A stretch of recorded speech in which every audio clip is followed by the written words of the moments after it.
Hello and welcome back to the Awakening Philosophy Podcast. My name is Jed. Hello, welcome. And this is my stubby. She helps us do philosophy. Today we are in chapter 4. We're finishing chapter 4 of the Philosophical Midwifery book and moving on to chapter 5. Hooray!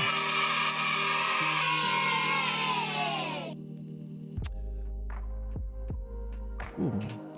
Yes, so we did go through the entirety of chapter 4 last time, but I was thinking about it and I came to a realization that the model that we had been using to nail down our right opinions into understanding, which is of course the level of cognitive development that we go through as human beings, as outlined by Socrates in the books that we are reading, which is what? Emptying your cup, reading the text itself without interpretations, without adding what's not there or leaving out what is there, collecting these right opinions from a master of what we're reading, Socrates for the logos, Pierre Grimes in this book for Philosophical Midwifery, our dream master when we do dream analysis, gathering those right opinions and structuring those right opinions according to the the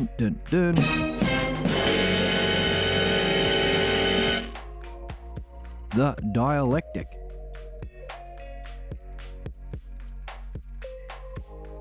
To nail down our right opinions and to see how it fits within the intelligible structure of everything, of reality. So we were going through that and we came to some interesting discoveries that the 4 categories of the dialectic repeat 4 times.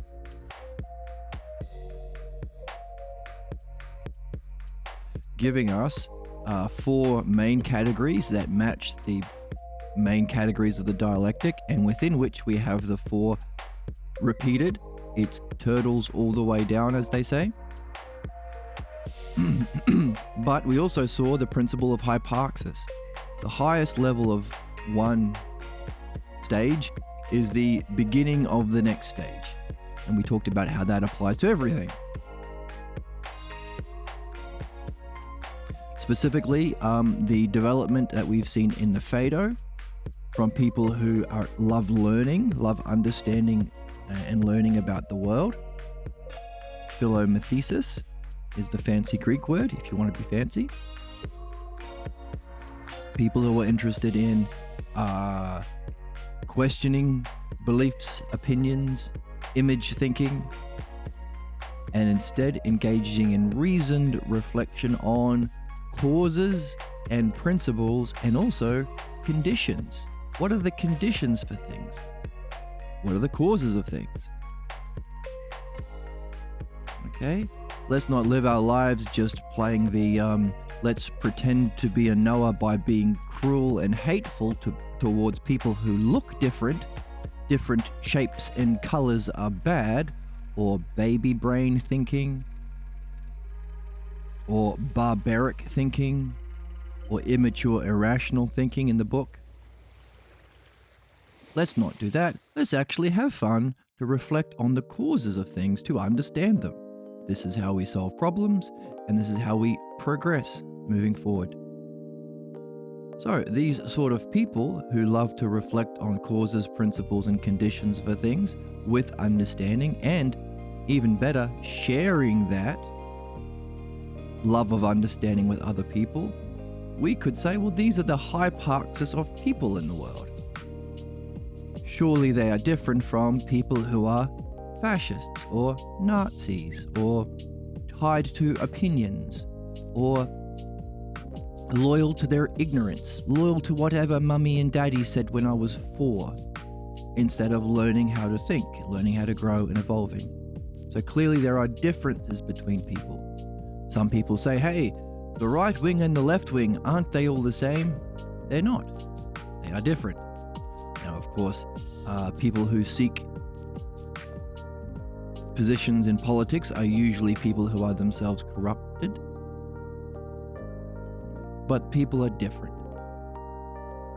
So we have recognized that there isn't actually a right-wing party at all. It's just the pathologos. It's the pathologos party. Different from the progressive or the left-wing people who are trying to, hey, welcome. Yes, I'm trying to be as punctual as I can. I have a couple of, there are some things that I like to tune, some streamers that I like to tune into, and I set my clock to their schedule, so I thought, I'm going to try and do my best to do the same. My music career is kind of up and down at the moment, so I can't always be as punctual as I like. Sometimes I'm out playing late, sometimes I might have a gig here or there, but I'm trying to hone that in as well. But I'm going to try and do my best to show up at the same time every day if I can, or around the same time. Yeah. So, and welcome. Thanks for joining in. Thumbs up. That's loud.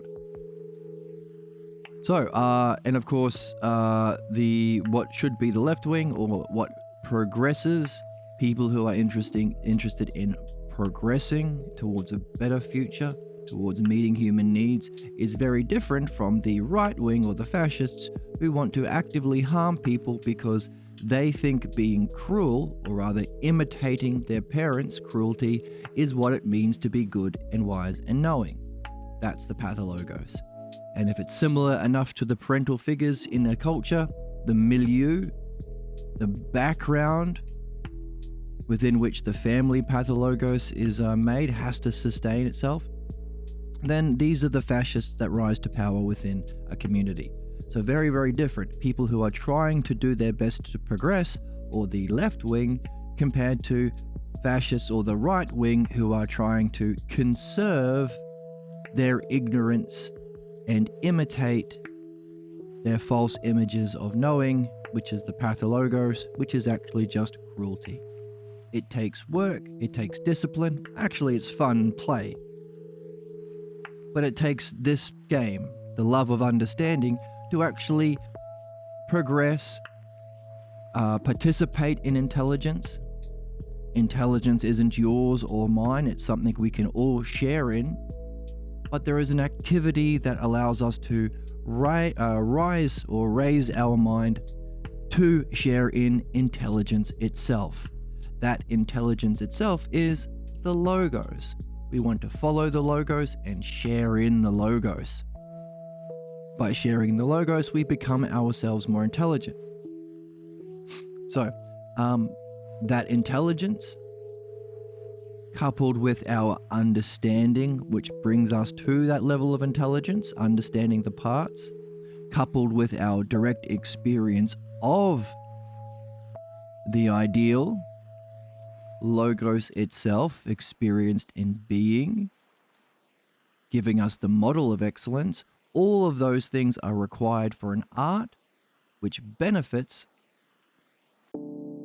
Therefore, all of those things are required to actually do good.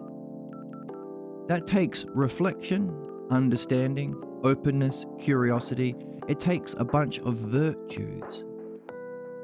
Now, the conservatives or the fascists don't want to do that.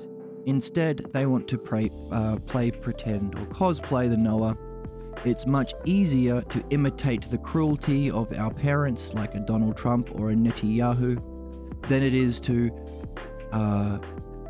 imitate the level of functioning of Socrates. You can't really imitate Socrates. I mean, we begin by imitating Socrates, but even that requires, because he's not an outlandish character. It's easy for comedians to imitate someone wacky and crazy like a Donald Trump or whatever, someone cruel and stupid. It's easy to see how comical they are, how ridiculous they are. Very hard to imitate a Socrates. How would you imitate a Socrates? You'd have to keep your cool. You'd have to engage in dialectic. You would never debate anyone. You'd invite them into a conversation. You'd help them reason through the ideas. to gain understanding of causes and principles and conditions. Hang on a second, that's the dialectic, that's goodness, that's being intelligent. So we would encourage people to, hey, if you like imitating people, imitate Socrates. Because in order to do that, you'd have to learn. So a very different type of person has that as their goal, to progress towards truth and benefit, to be good to people, balloons, than the fascists or the conserving the past conservatives who try to imitate the cruelty of their parents because it's easier. And they can become addicted to a kind of satisfaction or alleviation of the pain of their own tyrant in their mind by being tyrannical to others. I'm not the one being bullied, now I'm bullying somebody else. I'm in daddy's chair. That alleviation from the pain of the voice of the pathologos that they are unwilling to reflect on and address, the alleviation from that pain by being the one inflicting the pain gives a kind of pleasure that's sadism. That's why the conservatives, the fascists, the right-wingers, the capitalists, all of these people seem to not be content with all of their billions of dollars and all their power. They also want other people to suffer. Not just other people to suffer, they want to be the ones inflicting the suffering. That's the sadistic pleasure that they are addicted to. That's tied to their pathologos. That's why it's important that we recognize this as a culture and we say, hey, let's take the gun away from baby because they're addicted to killing people because of their pathologos and their lack of doing philosophical midwifery. But let's not do what they do and just put them in prison or shoot them. Let's do what we can to understand the causes and conditions, and behind that, the eternal principles for them having this addiction, being stuck in this addiction, and acting in the cruelest way towards themselves, towards their loved ones, towards society, and towards our entire fucking species. We need to understand. That's the game. Love of understanding, because understanding solves problems and will allow us to address the conditions for these causes so that we don't fall into these patterns again. Seems rational, seems mature. That would be the true model of the progressive, or what we call the left. But let's get rid of those. Let's get rid of those old names and just call it what they are. The Logos group, or the Logos party, and the Pathologos party. Simple. What we are learning is exactly that. How to gain a mastery of our understanding, to follow the Logos to address our own problems. That's philosophical midwifery. That's what we're doing here. The chapter 4 that we're in outlines the 12 stages of that process of reflecting to free ourselves from those problems, but in doing so, we ourselves gain an understanding of those causes, conditions, and principles, allowing us to gain that mastery, to be a true progressive, or someone who is evolving, growing, learning, leveling up. This is the model. This is the model for us. This is the model for relationships. This is the model we must insist on for anybody in any leadership position within our race. And ultimately, if we can master it as a species, we can wonder, what's the implications of human beings having gone through all of the grotesque suffering and injustice of the pathologos, but having turned around to realize that there is a cause for it, there are conditions for it, and there are universal principles behind it. And we as living sentient beings with the power to reflect ousia and understand logos, we as a species have the ability to go from the worst possible creatures to the best. If we can do that and turn this old ship around, we can wonder about the implications for our whole species. What does that mean for human beings within a greater whole? These are things we wonder about for our future, but most of all, we are learning philosophical midwifery for our own benefit, our self-benefit first of all. Help yourself so you can then turn around and help others. And then make the case that, hey, you other people, come help the rest of us. We need you as our true leaders for all of the reasons we said. Okay, there's an introduction of what we're doing, why we're doing it, where it can go. And we're going to jump into chapter 4, because in that process of nailing down our right opinions by reading, we discovered that there was a principle or a pattern behind these 12 stages. There seem to be 4 categories matching the dialectic, and within them there seems to be 4 parts. And the final part is the highest or hyparxis that levels up, brings with it a new way of seeing, a new way of being, a new way of thinking, a new kind of ousia with logos. There's our 2, ousia and logos, the 2 balloons, the 2 causes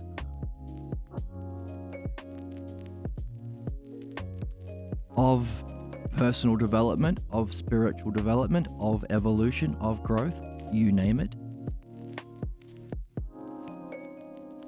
And that final stage within each category brings with it a new kind of ousia that indicates a leveling up. And we look for that as midwives to give us an indication that our subject that we are caring for, showing true benefit, the exact opposite of cruelty, of the right or the fascists or whatever the fuck, bigots, sexists, you name it, any group, religious group, whatever, we are the right ones, they are the wrong ones, any of that shit. The exact opposite, actual benefiting the development of a person, anyone who wants to play this game, genuinely. This new ousia or new way of reflecting on themselves and their problems, new way of perceiving, is an indication for us that they're ready for the next stage.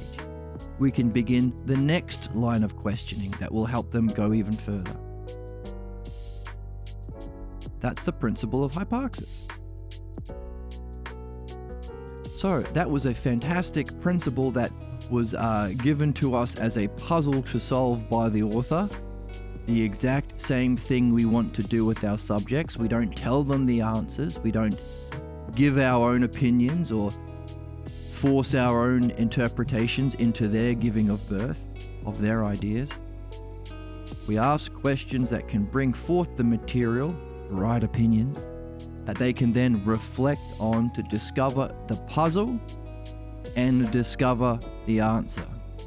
Well, we did that in our puzzling. How can there be, if there are only 4 categories of the dialectic, how can there be 12 stages of midwifery? That was a puzzle. We puzzled about it. We came to a hypothesis, maybe that there's a subclass of a dialectic. That brought with it another puzzle. But hang on a second. 4 times 4 is 16. Maybe one of those 4 carries over to the next category. The conclusion of one stage is the new definition of the next, allowing us to create a hypothesis that can solve potentially the puzzle that we had. And we tested it out, seemed to work out. But then, after the last stream, I realized, hang on a second, that 4th subcategory we didn't get at the end. We had 4, 4, 4, 3. Uh-oh. Maybe there's another puzzle for us to see. Let's go back, have a look, see if we can get puzzled beyond puzzlement, as Socrates encourages us to do, as an aspect of self-virtue, self-excellence, and see if we can have some fun. Let's jump in.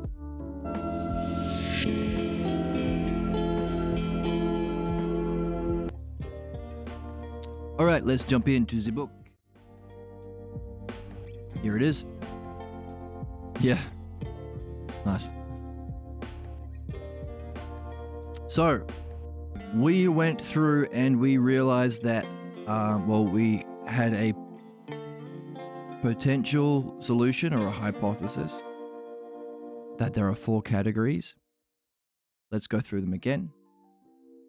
A. Individuals who enter into this dialectic begin the process of inquiry by stating why they believe they have been unable to reach their goals. Now, there's a footnote. Often you might have to educate clients on how to state your goals and how to state problems, obviously, if you're new. So, why do you believe you haven't been able to reach your most meaningful goals? Number A. So this is our definition. Can we define our problem? And within that, this is the first category. So definition stage within the definition category. Give your definition of what you think the problem is. Let's have a look on the board one more time. And where is my board? Here she is. Where's my board?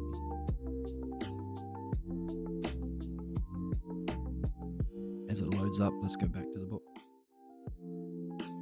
So, after you define something, give a demonstration. How does it function? Definition, demonstration.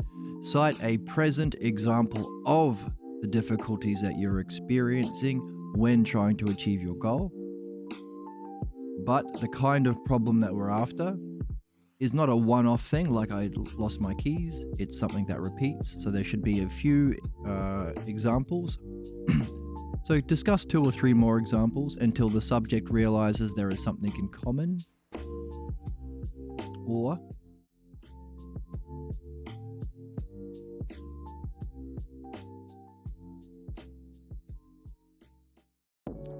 within the definition category, remember, what's the dialectic? It is the subject in relation to itself, self to self, or define it. Self to others, how does it function? Demonstration. Others to other others, division. What are some more contexts that functioning happens in? And then from that, can you unify that or synthesize it into one other and then take it back to that definition, other back to self? Just 2 ideas. The most primary, the most archetypal ideas that we have. For there to be any unfolding from the first self or the one self, the first thing, there has to be something other for there to be 2. So there can be things and relationships. There are only 2 things in the universe, things and relationships. So self and other is the most primary metaphysical or in the creation of reality ideas, but also it's us in our direct experience. The very first thing you recognize is that you are something and there are things that are not you. This pen is not me. When I'm hungry, I don't try and make my pen eat my breakfast. It's the most basic thing.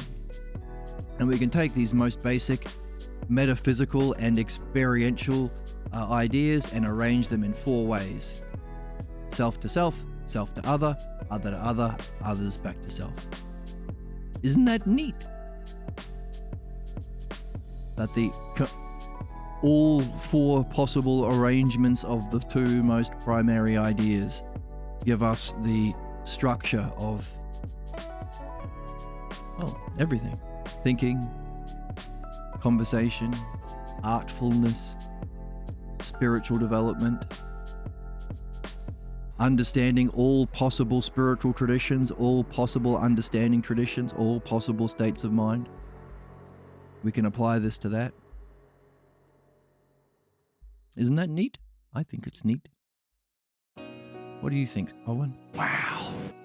Owen Wilson thinks it's neat. Wow. All right, so we are saying, okay, well, within the process of discovering and removing our problems, maybe there are these 4 stages.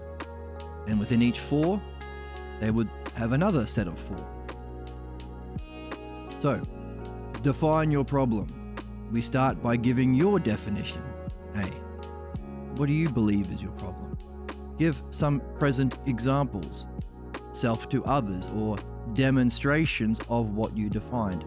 Keep in mind, not only is it complete and all possible versions of these 2 ideas, it flows.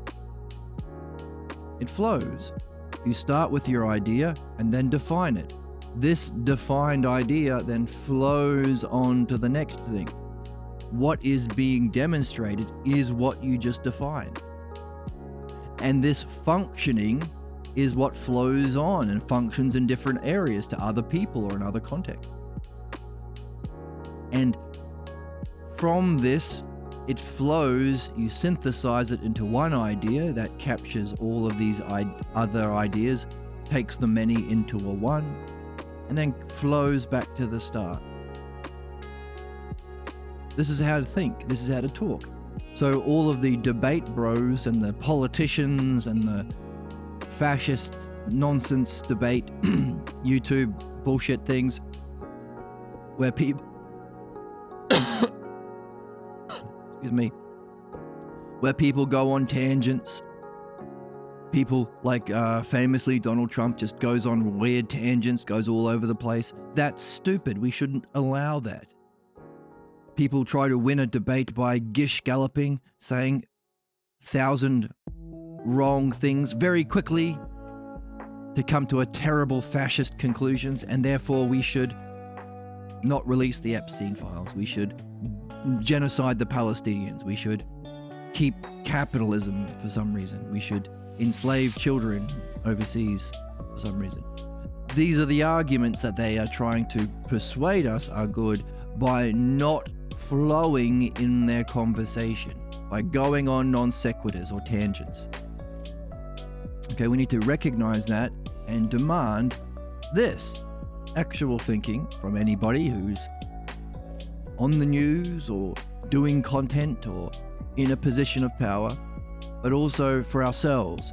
We have to recognize when we go on tangents, when we are focused on what we are doing, when does that tangent come in to distract us from this wonderful, flowy movement of thought that comes back to the top, other back to self, but you have a new understanding, so you've leveled up. So it flows and it comes back to the start, but you're at a higher position. So it goes up and up and up and up and up. Those tangents are clues about our pathologos. The pathologos seeks to block us from the logos, to conserve or maintain our false image of ourselves and our ignorance and our terrible, unjust behavior. It's not a personal attack, it's just part of being human. So we look for those tangents, and that's what they're doing. They're trying to block reasoning, block thinking, block conversations. Hey, I'm not going to clearly define my terms, says Peterson, says Trump, says the banker, says Elon Musk, and I'm not going to talk about how that functions, what I've just defined. I'm not going to then take that functioning and explain the implications of that into other contexts. And we're not going to together, it's a mutual exploration, it's not a debate, come to a conclusion that helps us better understand what we started with, what we defined. They don't do any of that. They are baby brained. We are baby brained, but we can learn. That's what we're doing. We're learning how to apply the dialectic to understand what reasoning itself is, which is neat. But also recognize deviations from that as evidence of a pathologos problem. So we're learning the model, which we apply when we read Socrates, to gain the true understanding of reality or self or beauty or justice, but also to recognize deviations when we read to get the clues we need to apply it here to remove our pathologos blocks. Okay.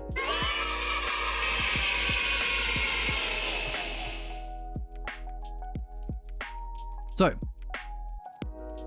definition category. We need to get a problem. We need to define our problem before we trace how it functions.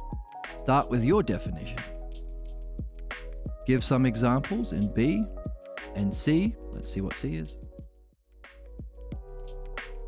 Sufficient time is allowed for key ideas to unfold and to reflect on the broader context in which they occur. So this functioning of your problem that we have been looking at demonstrations of, we talk about it a few times over coffee, over breakfast, over the stream.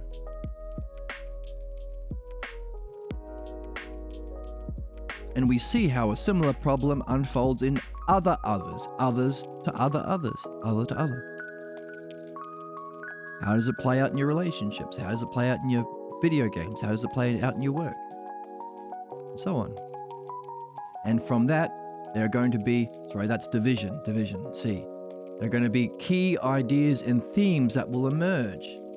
Ooh, the content, the manyness, the clues that we have to, that Sherlock Holmes looks at. Ooh, these are the clues that I need to piece together.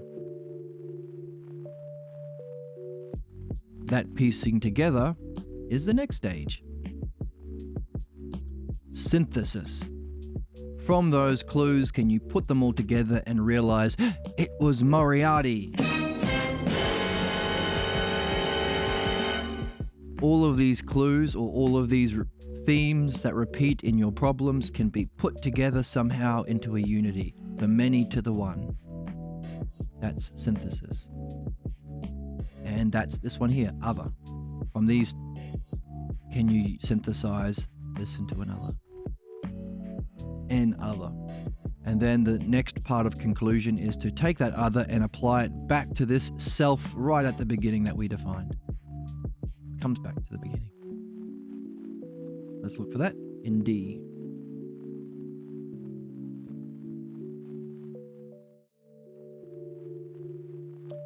They are encouraged to explore in D any difficulty that turns them away from their goals, making their failures inevitable.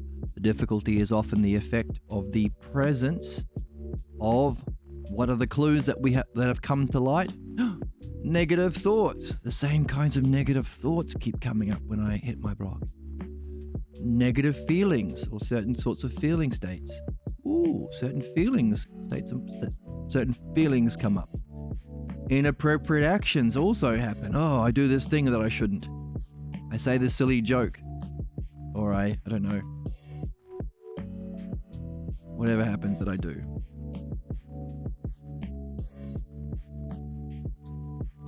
After the subjects are somewhat familiar with midwifery, they can be led to take it back to their original definition. That's the analysis part.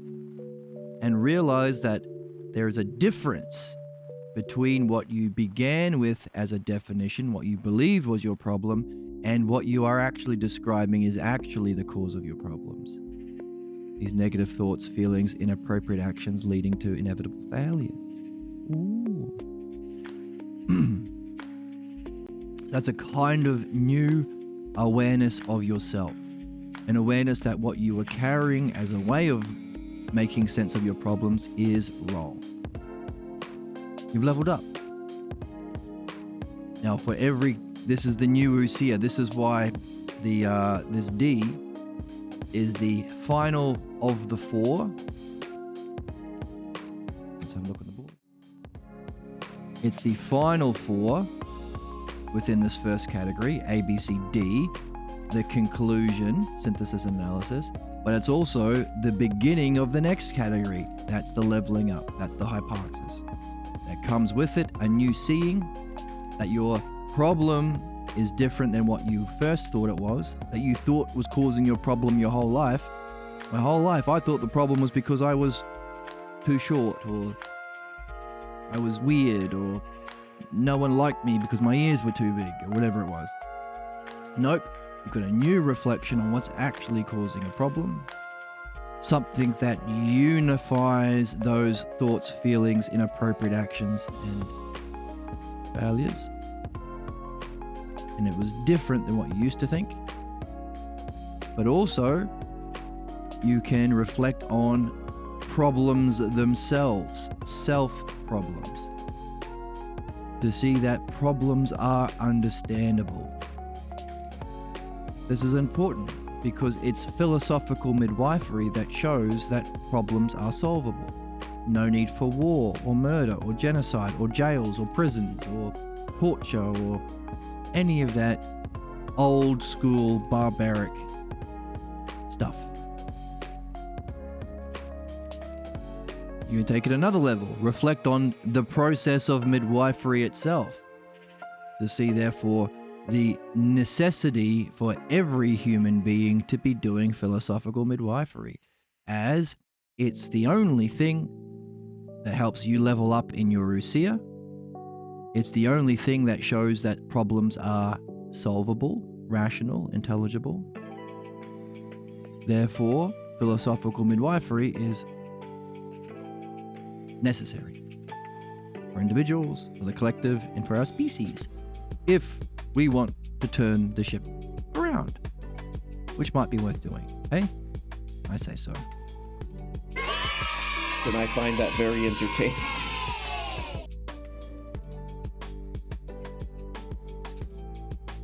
So, once you become a little bit familiar, you can say, hey, by the way, I'm not making fun of you, I'm not blaming you, I'm not trying to make you feel bad like the old school barbaric way that humans used to be.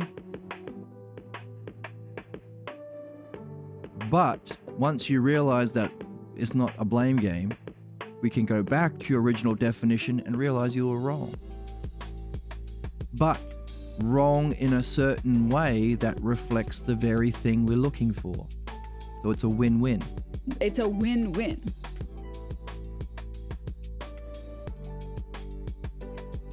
So, that conclusion of going through your definition of your problem brings with it a new usia of yourself, of problems themselves, and of the art of midwifery. That new usia indicates to us as a guide, as a midwife, that they're ready for the next category. So this new understanding of your problem becomes the new definition within the next category. The functioning category, the demonstration.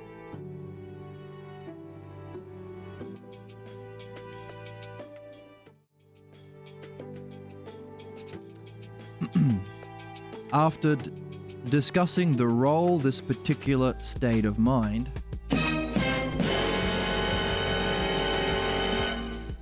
so there's that synthesis we're looking for. See how it wasn't given to us, but we had to be looking for that pattern to realize that, well, we had the analysis, we did take it back to our first definition and realize we're wrong, but we didn't have the synthesis. What synthesized or unified the manyness, the inappropriate thoughts, feelings, or the, negative thoughts, feelings, inappropriate actions, and inevitable failures? What brings them together? What's always there? What's the cause of them?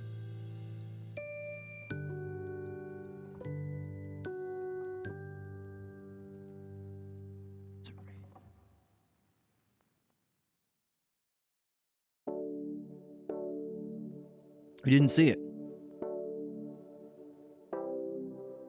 But we wouldn't know that we're missing that part unless we are carrying with us the map, the paradigm, This is the significance of the dialectic. How do you know that a right-winger or a fascist is lying to you? How do you know that they're gish-galloping to con you? How do you know that debates are fascist bullshit? You have to have the model so you can recognize the deviations, recognize the tangents, recognize the lack of flow, recognize they're not defining their terms, etc. Like a doctor has to have the model of the healthy body to recognize when somebody comes in missing a leg. I know you're supposed to have 2 legs. That's the model. So if you have 1 leg, a doctor will say, I know your problem. You have too few legs.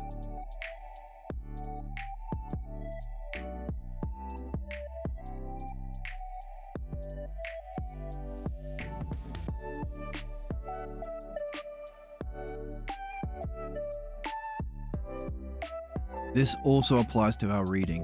If we are reading to look for puzzles and questions, we have to be carrying the model with us to recognize what we're missing. To recognize that this blue door needs the blue key for me to get to the next stage. And what we saw was, our author gave us the analysis part. When you're familiar enough with midwifery that you know it's not a blame game and it's to understand problems, so we to level up, to grow, then we take this new seeing back to the first, other back to self, to realize that we were mistaken. So we had the analysis part, but we were missing the synthesis part.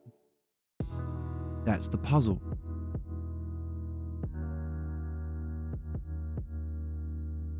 So when we answer the puzzle, that's a mini insight, a mini enlightenment. It's of the kind of nature of enlightenment itself. And it's ours as well. We gain it. It's ours. It was our question. It's our solution. It's going to stick with us. We're going to value it more. We're going to appreciate it more, rather than just being told it like a belief. Learning how to read as well. So what was that missing synthesis or unity of those things that were actually causing our problems?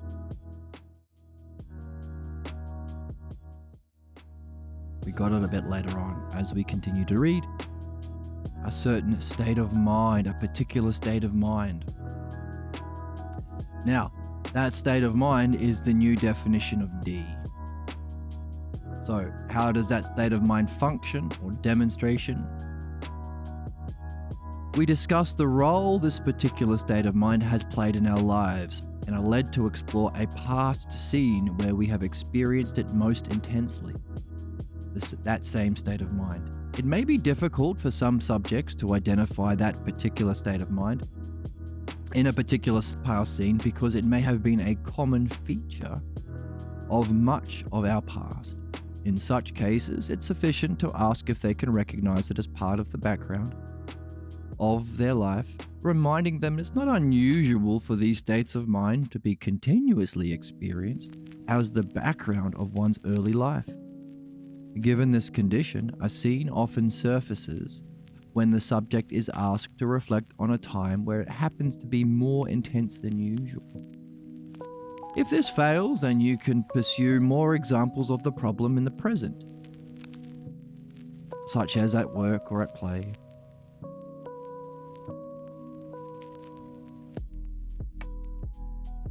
If such an approach is taken, more recent past scenes may become more accessible than the earlier ones and can be explored. Again, there are times when a subject will not be able to surface such past scenes. When this occurs, it's best to recognize it as an obstacle to their recollection.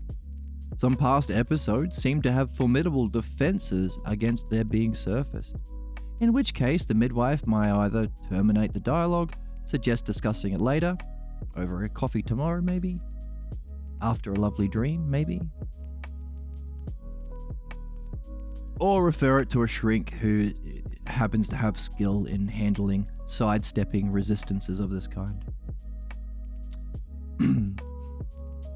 Or you might want to explore the obstacle as an example or a manifestation or a demonstration of the very problem itself.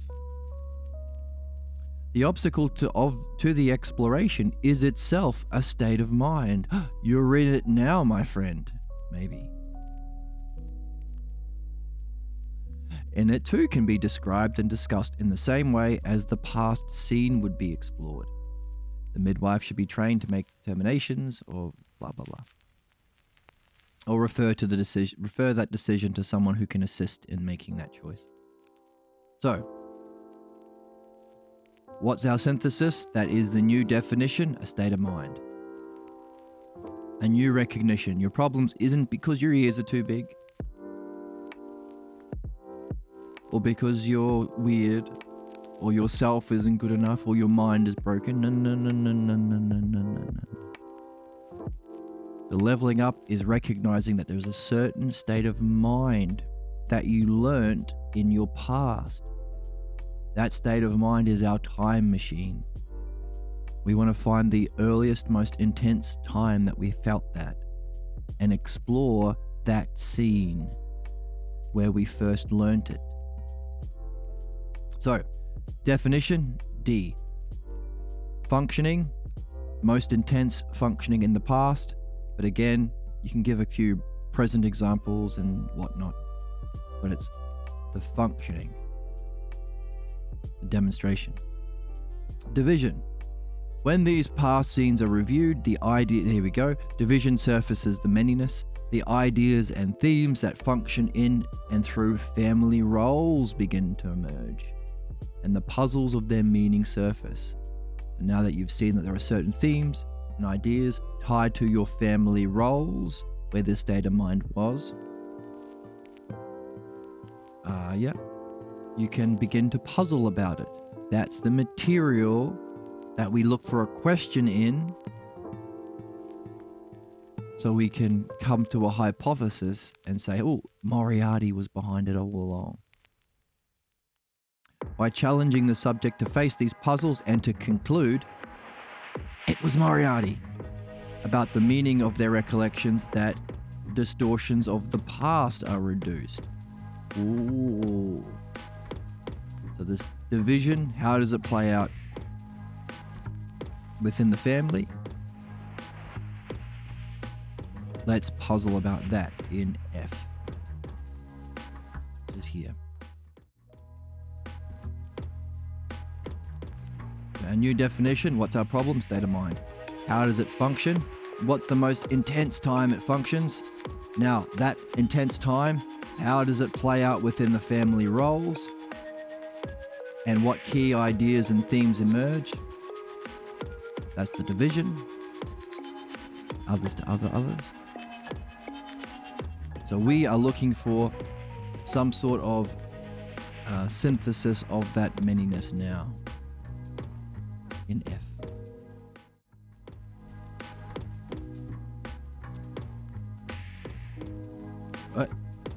In G. As the distortions are reduced, new ways of perceiving the past become apparent. Ooh. The ousia, or the leveling up, is a new way of seeing.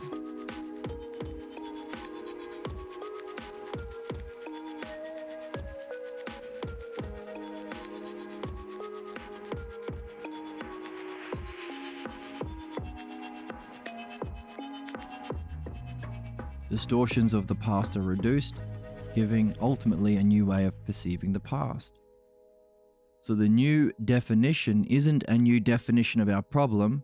That was the previous level.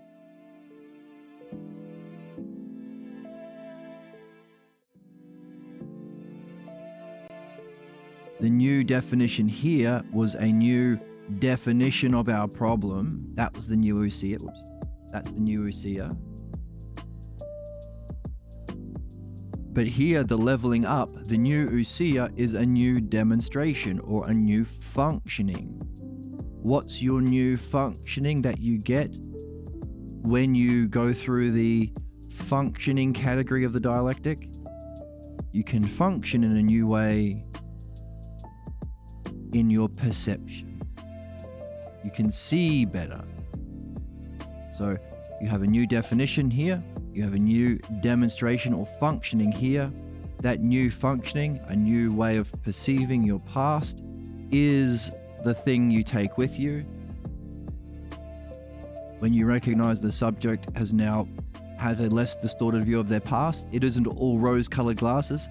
Oh, my mother was a saint. My daddy never did anything wrong. My past was fantastic. Really? You are a human being, right? Once they have a more mature approach to their past, they have a less distorted view of the past, specifically their family roles, their family dynamics. That indicates a leveling up. They're ready for the next stage. So what's the next stage? We've leveled up our definition of the problem. We've leveled up our functioning or demonstration. We need to apply that functioning to other contexts. How do we use our new perception to benefit? Remember, benefit. All this is about benefiting the subject. As a result, we also benefit as a midwife because, well, we learn the art, but also we're the same. We're all self-turning about through the logos to recognize ourselves as pure mind and use that recognition of our same mind to wonder about the nature of the self that causes it. We're all in that same game. Why we call it our destiny. It's for everyone. It's a special word that no one else gets to use. It means our highest, most important goal, our purpose for everyone. The destiny of man. And maybe even the destiny of all intelligent beings in the cosmos. No one else gets to use that word. Fuck them. And the opposite, not going through this process, not leveling up your understanding, your perception, your ability to use it, keeps you chained to fate.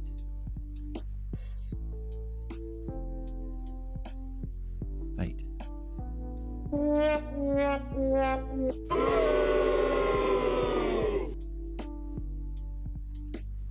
Boo for fate.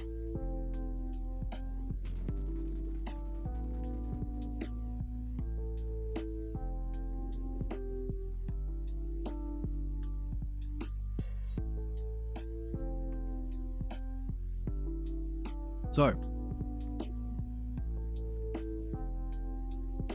let's take this map, this way of puzzling, and guess what might happen.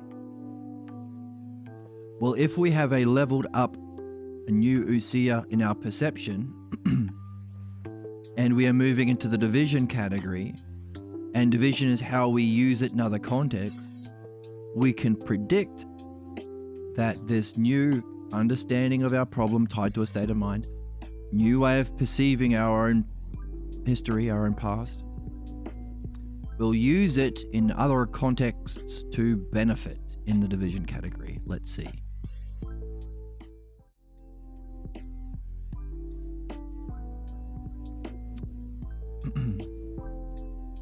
So, as your distortions are reduced, a new way of perceiving the past becomes apparent. So that definition, how does that function? Demonstration. Can make connections between the similarities of the past and your present scenes can now be made and explored for their meaning. So we use our perception of the past, connect it to our present. And then the meanings can now be seen as a solution or hypotheses that account for the failure to achieve excellence. and the individuals are urged to authenticate such hypotheses in your experience as you pursue your goals. So our new way of perception is used to perceive the past in stage 1. Stage 2, connect it to your present. Use those connections and apply it to reach a better future. Go out and do it. So, from these experiences that we have, these divisions, these applications of our solutions, our hypotheses in greater contexts, we need our synthesis and analysis. Meaning we have to find something out of all of the themes that come up as you go about your goals in a new kind of a way, applying these hypotheses. Certain ideas and themes should emerge that we should be able to synthesize or unify into something. And we need to take it back to the first definition in this category, that's synthesis and analysis. Remember in D, we synthesized the key ideas into a state of mind that explains or defines our problem, and then we take it back to our first definition. My problem was because I suck, and we see that it's leveled up. It's wrong, but now we're improved. Similarly,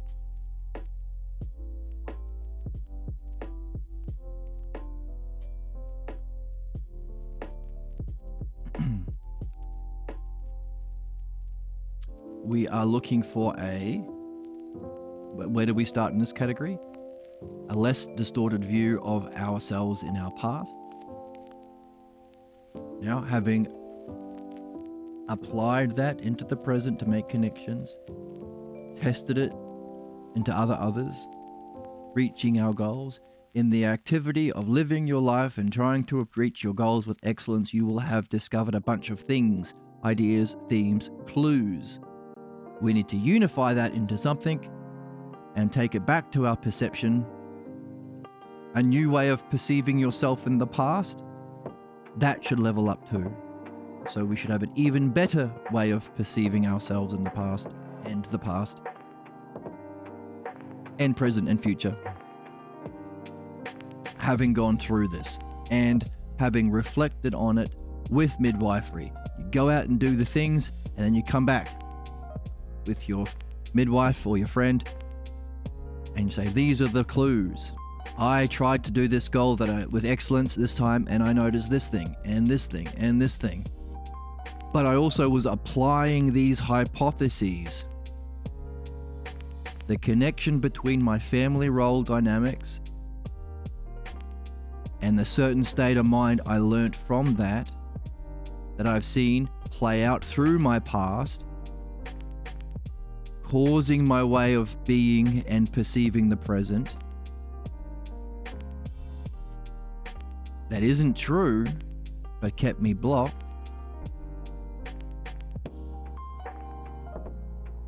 I came to a hypothesis, therefore I can't really be that. That state of mind can't really be true.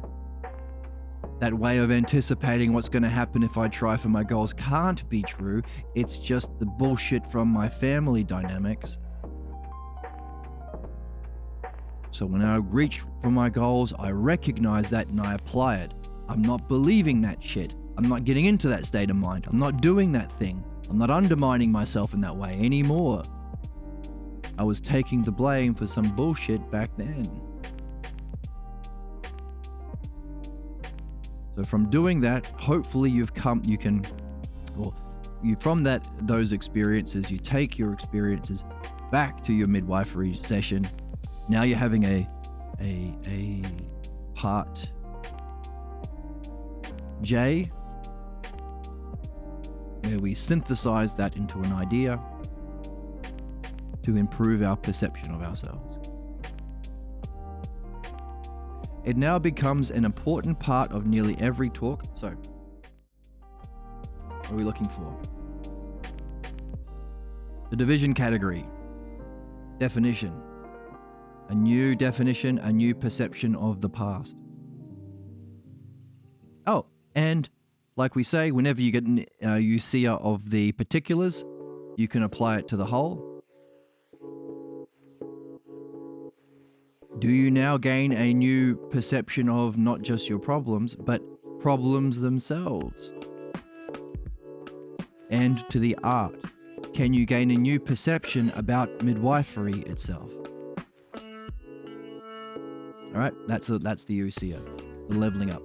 So you apply that new perception to your past. You then use you apply it to connect your past and present to come to some hypotheses. And then you take those hypotheses, others to others, and apply it as solutions to pursue your goals. So we're looking for something that will synthesize what comes forth. That's the synthesis that will be an upgrade of our perception of ourselves.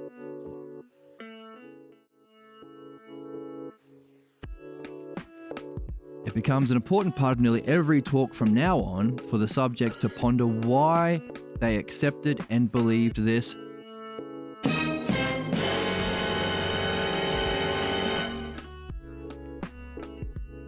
Remember, what are we looking for? Something that unifies all of our experiences. Self-image.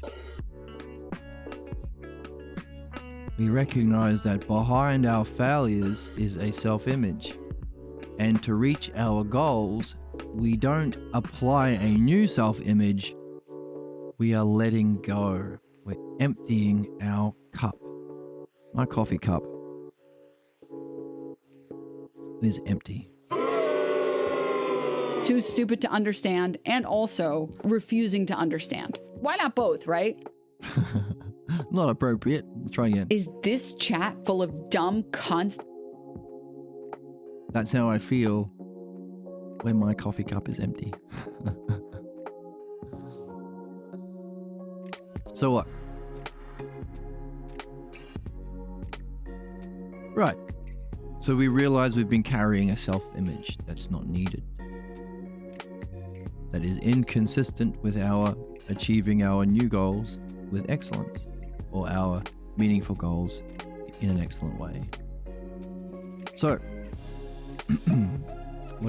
what's our leveling up? A wondering about why we accepted and believed this image. By their own reflections, they are brought to see that a false belief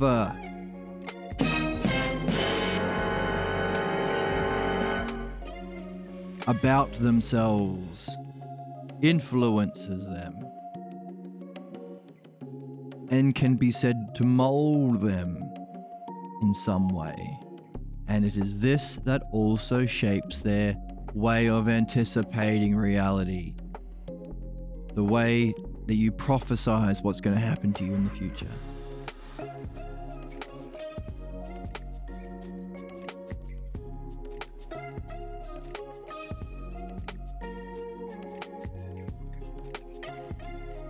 So what do we get?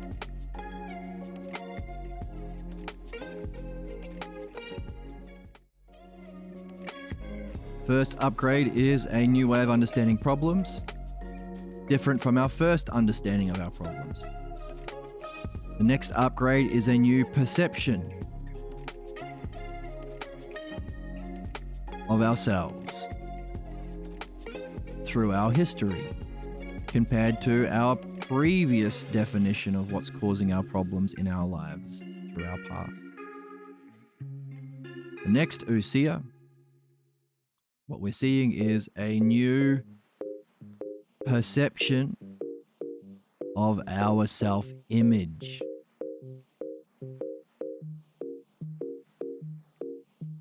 So our previous was, we started with a definition, a new way of perceiving ourselves through our past. Well, yeah, ourselves and our past.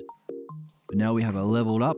We have a new way of perceiving ourselves tied to a self-image that has come to birth as a unification of all of our testing in our experience that has a functioning through our past. So self-image through our past. Well, a new perception of our past So we've leveled up our new perception of our past to include a self-image that also plays a role through our past. So we have a new perception of ourselves, or our self-image, and a new state of mind, Usia. A wondering about the why we believed it. Why do we have a self-image?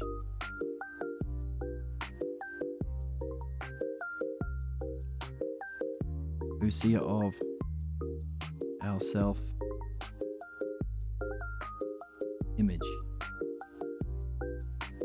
The little fella or little gal who stars in our daydreams, fantasies, tangents. Oh, tangents? Yep. Can you believe a tangent if you don't actually think it's you in that little fantasy that you have? And our sexual fantasies, the same thing. You can't give somebody else your fantasies. Doesn't work that way. Our self-image. Along with an upgrade in our wondering about the cause and conditions, which we saw was also learning. The thing that makes the left different from the right, proper left, proper progression, is the right do not address causes and conditions. They want it to remain the same conditions because they benefit, because they get to do their fascism. They get to inflict suffering, which gives them a kind of sick pleasure, an addiction. So all that Epstein stuff, yeah, it's not just sexual, it's the point of inflicting suffering on the vulnerable. The same reason why they are murdering children in Palestine, the same reason why they are sending KKK thugs to kidnap children from schools in America. Same reason why they're setting up concentration camps all over the place. They want to be the ones inflicting the suffering because that's the idea of knowing that they got from their early childhood roles. That state of mind that they are in when they are suffering is linked to their family roles that they will only discover through this process. And equally so, the only way out of it isn't to recognize that their self-image is itself flawed, tied to a negative self state of mind,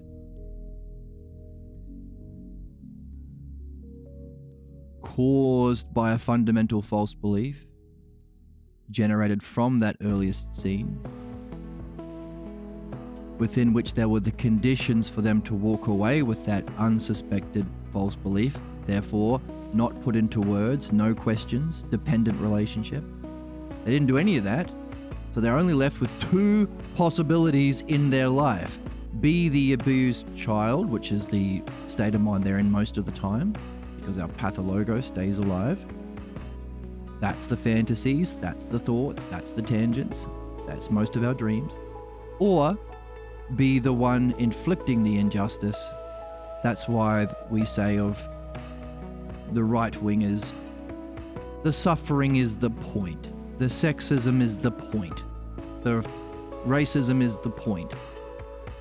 So when people who are actually interested in understanding causes and conditions to actually benefit people, like Moondami, I can't remember his name, in the new mayor of New York, hopefully. Just simple things like, hey, no one can afford to live here, let's fix that. The reaction from all of the propagandists, the Fox News, the right wing, all the politicians, even the Democrats, yes, even the Democrats, they're still playing up their pathologos. Zoran, thank you, Fly, is that's bad. Why? He's saying let's alleviate human suffering. That's bad. The suffering is the point for these jerks. Why? They only have two roles. Because they haven't gone through midwifery. The one that they're stuck with every day in their mind, the voice of their pathologos, blaming them for their problems, or be the one doing that to others. inflicting the suffering. So they try to rise to positions of political power, or try and set up situations where they have children around that can't speak up, or they don't have the power to speak up. So they can do what? Abuse them. Why? It's the only way they know how to get out of their suffering state of mind. Imitate the one doing the suffering. They think this is the highest good. Ooh, sliver of hope in the Arizona election recently too. That's good to hear. What's going on there? And what's the significance of somebody's highest good? If this is what in your whole worldview, because they haven't upgraded their perception by going through this stage of midwifery, they haven't realized that the cause of problems isn't them and people who look different from their family, because they haven't gone through the first 4 stages of midwifery. Therefore, they think this is their highest good. What do human beings do when they think that this is their highest good?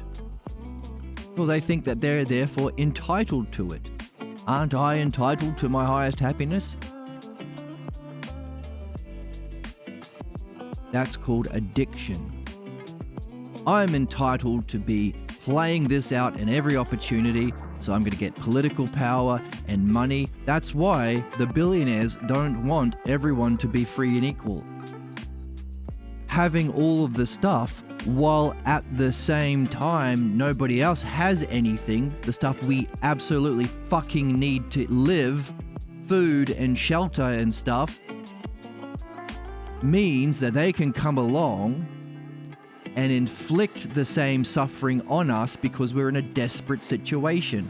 The same fucking situation they were in when they were children. That's why the billionaires aren't spending their billions eliminating poverty. They need us to be fucking stuck and dependent so they can come in and be daddy. That's why they call Trump daddy. Literally, even foreign leaders recognize this is the same fucking bullshit. Famously, some foreign leader called Trump daddy. It was fucking weird, but it's not weird if you understand it's just this. Why? Because the cruelty is the point. If you only have 2 roles within your worldview, the fascist or the bully and the bullyee, they think being the bully is their highest good, and therefore they're entitled to it. And when they're bullying children or bullying the working class or bullying the foreigners or bullying the immigrants or torturing them or murdering them or watching them suffer in concentration camps, the pleasure they're addicted to, their addiction, it's an addiction, is just the alleviation of the suffering they have of their pathologos. It's not true pleasure that comes with evolution and benefit and mastering an art and recognizing the self and even going through this process of removing what's false so you can actually participate in true goodness, the realm of being. That's true happiness and pleasure. Dwelling in the Isles of the Blessed. Adelina wins the primary. Oh, awesome. Glad to hear it. No. It's not true happiness, true pleasure. It's the alleviation of the suffering that they are in, because that's what keeps their... Oh, welcome. Welcome, Big Head with the hyphen. Oh, no, I welcomed you before. Oh, no, this is your first time chatting. That's why it's a funny thing. Welcome. Yeah. Yeah, I mean, we can recognize this ourselves. Like when you're starving and you eat some food, oh, it's the best food. Or you've been on your feet all day and you take your shoes off. Oh, so good. That pleasure. That's why there is no right-wing party. It's the pathologos party. They are specifically not trying to benefit That's why they're taking away healthcare. That's why they're taking away Medicare. That's why they're setting up concentration camps. That's why they're inventing bombs and drones and stuff. Nuclear weapons and mousetraps. It's the pathologos. Equally so, the failure of the other team, or really humanity, to recognize this and demand what is sane and rational and beneficial is, number one, our lack of understanding of pathologos and midwifery, and number two, our lack of understanding of the true model. We're doing both here. So that's why philosophical midwifery is the most important thing we can do. It's the reason why we're here as human beings, and it's absolutely necessary for everyone.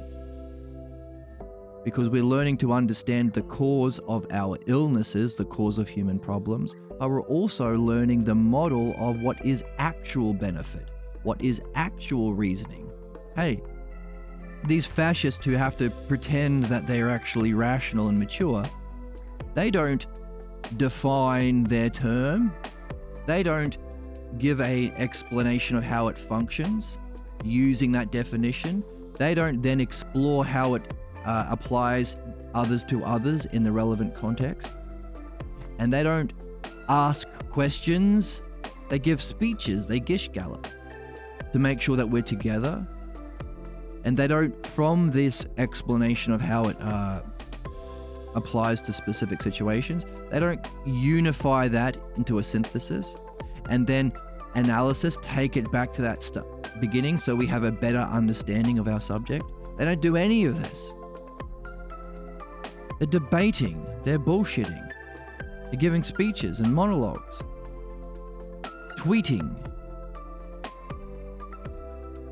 Therefore, we need to demand that this is the basic prerequisite for any political office, to know how to fucking think, to know how to talk, to know how to reason. We need to demand it, along with having applied this in your own direct experience. No good just understanding it, you got to verify it in experience of the actual ideal, the model of beauty and justice, which is not physical. It's the cause of beautiful things or just things. It's the noun that is the principle and cause of the adjectives. So we not only have to use this to be able to communicate and understand the parts, but it's also the spiritual method. It's the method. It's not Buddhism or Zen or Taoism or Hinduism or pick a team. No. You don't have to throw them away if they have some fun games or handy techniques or whatever, so long as they apply this. They apply the logos such that they can reach the level, experience the pure being, recognize through understanding that the way in which all the parts fit together is the model of justice. The harmony, the symmetry, the order, and the flow is the model of beauty itself, such that they can use both their understanding and their direct experience of the ideal of beauty and justice as the model of beautiful creation, of just rulership. We need to understand that, all of us, and demand it, as well as recognizing the deviations from it as the pathologos, and thus the necessity for philosophical midwifery, the dialectic applied to surfacing and removing the pathologos. Just like a doctor has to have an understanding or a vision of the ideal healthy body, having got there through the understanding of his medical training, to recognize how and why the parts fit together, and use that apprehension of the ideal, as well as an understanding of the parts, as well as ability to communicate that to his patients to benefit the subjects only. This is a requirement of any art, like medicine. What we are seeing is we just need to apply it to the soul. For the model of spirituality, No need to pick teams and fight wars and kill the other team and all that shit. Everyone plays understanding. For everyone. It's what we're here for. And also, as the model of beauty and justice for any sort of political leadership or any sort of leadership of any kind over other people. We don't want teachers harming kids because it gives them a kick because they're in daddy's chair now. We don't want babysitters doing that. We don't want the boss of your office doing that. Therefore, the necessity for everyone to learn philosophical midwifery in order to understand and solve problems and demand what is needed for actual intelligence, art, and benefit. So this is the kind of reflection on the activity that we encourage the subject to do as they progress through this. Right now, it's just a matter of opinions. I mean, right opinions. And we are doing our best to turn those opinions into understanding by seeing how it is rationally so. We start with a definition of midwifery. We see how it functions within the person's own personal development. But we also see the division. How does midwifery play out in our society? In our political leadership? In understanding the cause of wars and genocide? And wealth inequality? That's division. So that we can come to a conclusion. What was our conclusion? Philosophical midwifery. Oh, thank you for the follow. I'm a bit behind in the chat. I'll finish this thought first. We can come to the synthesis that, in all of these cases, political leadership, babysitting, the boss of your office, actual benefiting your loved ones, your relationships, the common theme that unifies all of it is philosophical midwifery, art, benefit. Therefore, we take that unification of the parts back to our original definition and say, our original definition of midwifery that we've just been defining and demonstrating is therefore, we have a new definition of midwifery. It's not just the spiritual method and the art of benefiting. It's also what we must be doing at all times within our species and demanding of anyone in any sort of leadership position. That's a new definition that we got by following the model of thinking and reasoning, step by step, nailing down these right opinions, making it clear, making it obvious. We could repeat this to anyone and they can come along too. Don't have to murder them or put them in prison. That's the significance of this art, of the dialectic. So we just gave a demonstration of this process. And what we are doing now is looking for these stages of this same dialectical process, the same 4 ways of organizing the 2 basic terms. Everything is either self and other. How do you apply self and other? Self itself, definition. Self to others, how does it function? Others to others, contexts, other implications. And then from that, synthesize it into another. Take it back to the start. You've leveled up. Let's check in with chat. What's good? Welcome, welcome, welcome. Thanks for the follow, Izzy. Deep. I'm glad you think so. And fun. It's a lot of fun. Did you already think about activating the clipping feature? Ooh, I'm not a Twitch. Oh, right. So that could have been a fun thing to clip. Good point. Thank you, Big Head. Yes, I'll look into that after the stream. Thanks for that. That's a good point. Welcome viewer discretion and welcome Izzy. I think I've seen Izzy around before.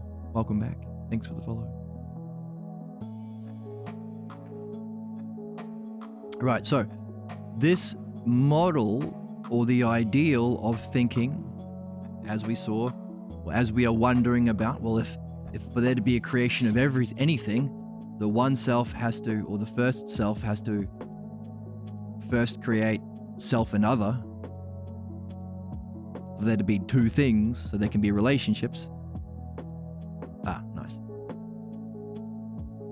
There are only two things in the universe, things and relationships.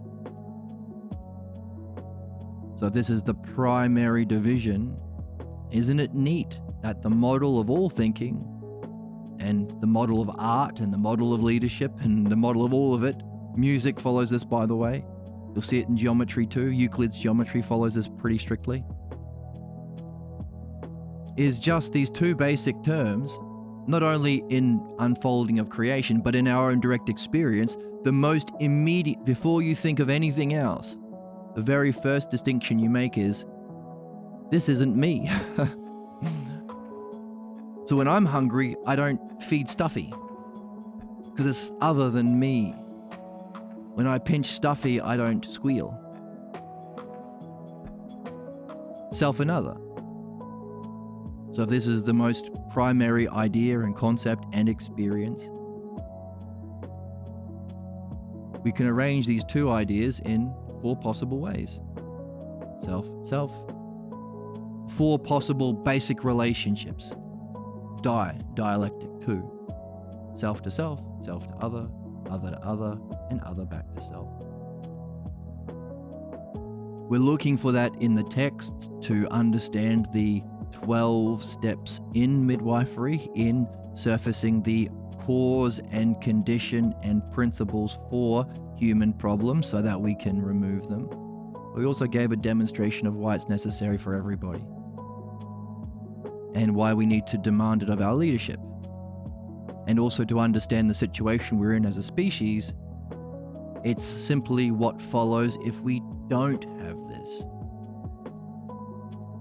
If we don't have this, we're left with two roles, not this self and other thing, or the role of that we're all in together. We are all selves, right?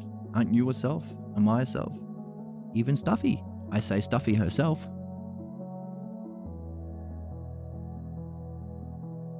We're all selves awakening to what are the two things? What are the two preconditions for evolution? Self-reflection, or ousia. We need this word from Greek, so it's now an English word. We have decided. We need it. If we don't have a word, we can't use it. Ousia is the capacity we have to reflect upon ourselves. And we don't just reflect on ourselves in a negative way. I'm rubbish. I'm garbage. No one likes me. I'll never get a date. None of that. Has to be rational, fair, mature. Thumbs up. So that's the logos. The self-reflection through the logos. The dialectic is the structure of the logos. So we're all selves unfolding until we evolve into this language and self-reflection, allowing us to discover the art of the logos, what we call dianoia, which is the Greek word for understanding. So we used to have philosophy, which is the love of wisdom, but we're going to upgrade that and call it philodianoia, the love of understanding. Because even in that wisdom experience of knowing eternity, knowing the model, knowing the realm of, not the world of becoming, time and space, everything's in change, but the principles that are eternal in the realm of being that we can apprehend when we can turn ousia, ourselves, away from our physical senses that sees the world of becoming to mind itself. That's the enlightenment experience, or the brilliant light of being. That's where all of the eternal principles are. Beauty itself as a noun, justice itself as a noun, that we recognize as adjectives in our everyday experience. No one taught you what beauty is, but you see a hot woman, you, hello. Where do we recognize that from? Can't be a physical thing. So that's the upgrade from learning about the physical world, philomathesis, if you fancy, love of learning, to loving that experience, because once you get into it, it awakens a brilliant love, a deep, deep love, because it's the model of beauty. It's beauty itself.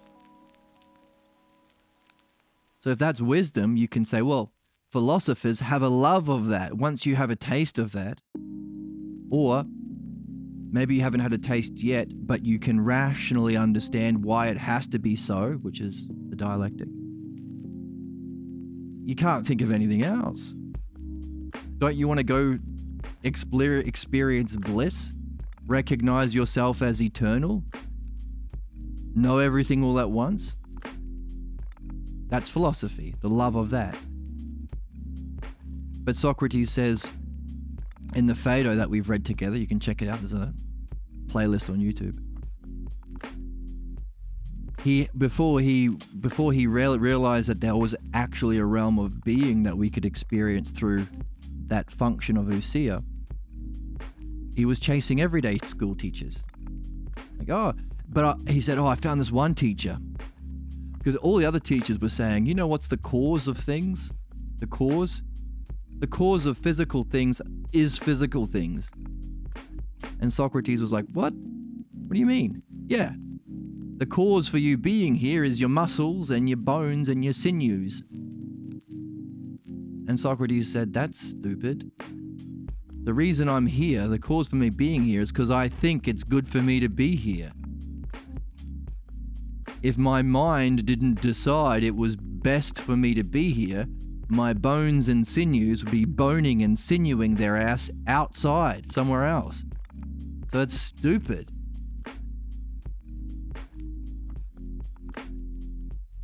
So what is this mind? And what is this judgment about what's the best or most good for me? Or most beautiful, or most fair?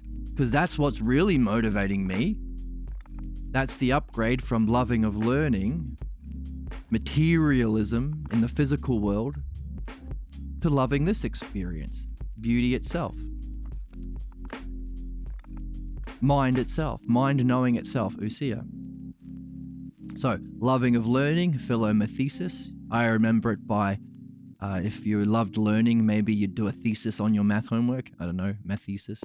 Philo just means love. Philosophia, love of wisdom, this experience. Then Socrates says, well, actually, has to be a cause even of that. So philosophy isn't the end. It's transitional. Hey, doesn't something have to cause wisdom? Doesn't something have to experience wisdom? If this is an experience, doesn't all experiences have a beginning, middle, and end? Don't you come out of it at some stage? Is there anything beyond that? So that's the upgrade from philosophy into philophronesis. What's the self beyond even that? That's important because our tradition, obviously, we don't do this. That's why we still have Nazis and capitalism and people addicted to cruelty, copying their parents, because they're not doing this. Philosophical midwifery. They're not doing dream analysis, which gives you guidance in it. And they're not doing real philosophy, so they think philosophy is just having a bunch of fucking opinions. It's my philosophy that all brown people are blah, blah, blah, blah. It's my philosophy that's not a philosophy, that's an opinion. Philosophy is the study of this, which is everyone can, if you've got consciousness, you can experience this if you do the work. Play the game, have fun. So it's important to distinguish real philosophy, the love of this, the love of wisdom, from modernism, which is just the love of opinions. Philodoxia. Doxia is the Greek word for opinions. And the love of the dialectic, or the love of dianoia, because understanding takes you through this physical world. If you weren't loving learning, philomathesis, you couldn't realize, oh shit, there must be some cause for this physical world, because 1 and 1 equals 2 everywhere. It's not a physical thing. Or beauty is everywhere. Or justice is, I've never seen justice walking down the street in the physical world, but we all know an unjust action when someone kicks a puppy. Understanding, self-reflection, ideally in this way, on causes, conditions, and principles. Dianoia. that leads you to this experience. But hey, even in the greatest experience, don't you want to understand it? You don't want to have a bad trip, misunderstand it, get freaked out. And by the way, don't you want to get back there? And by the way, don't you recognize that there are aspects that you can intellectually distinguish? Again, understanding. And that's required to go beyond it. Can you take, if this is the highest experience possible, then what are you taking to go beyond experience? It can't be knowledge or wisdom. Can you take your understanding with you? Therefore, understanding goes through every level. Understanding can also be applied to solving problems. Therefore, what's better than philomathesis, philosophy, or philophrenesis? Philodianoia. Therefore, the one true art we're here to do as human beings and master and demand of our leadership is philodianoia, the love of understanding. Philodianoia. This, the dialectic, applied to what's true, that's philosophy. Well, that's reading Socrates to learn the dialectic to find the truth about self and reality and beauty and justice. Applied to our problems, that's midwifery, philosophical midwifery. The dialectic applied to understanding what's false. To get the messages from your dreams, you apply philodianoia, the dialectic, to your dreams in dream analysis. And then you got to share it with the rest of us. Didn't we help you out? Didn't somebody come along and say, hey, there's this game that everyone can play? If we don't play it, we have the tragic problems we see as our society. If we do play it, we can all have fun and solve problems and kick ass and maybe awaken to a greater destiny and purpose beyond our individual selves. So if someone came along to introduce you and helped you along, come back and share the rest, share your insights and learning with other people. That's mythology. Tell us a great story, but make sure the story reflects the dialectic, reflects what you've learned in philosophy, what you've learned in freeing yourself from your problems, the most important thing, what you've learned about how to understand your dreams. Use that in your myth making. So those are the 4 aspects of philodianoia. Neat? I think it's... What does Owen Wilson think about it? Wow. What does Emma think about Do it? a poggers. Emma thinks it's poggers. So it must be good.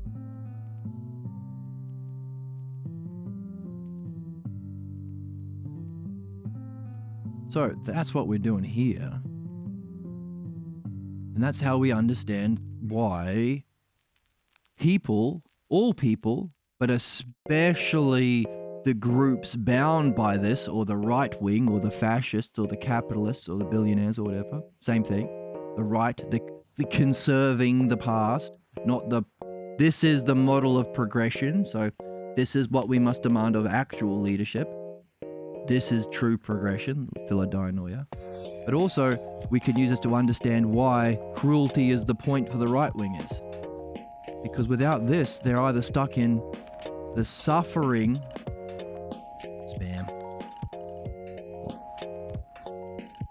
the suffering of being stuck in their 2 roles, parent or child, and therefore, without actually playing this game, they don't have what they need to actually awaken true knowledge, true what it means to be wise, so they just imitate the cruelty of their parents.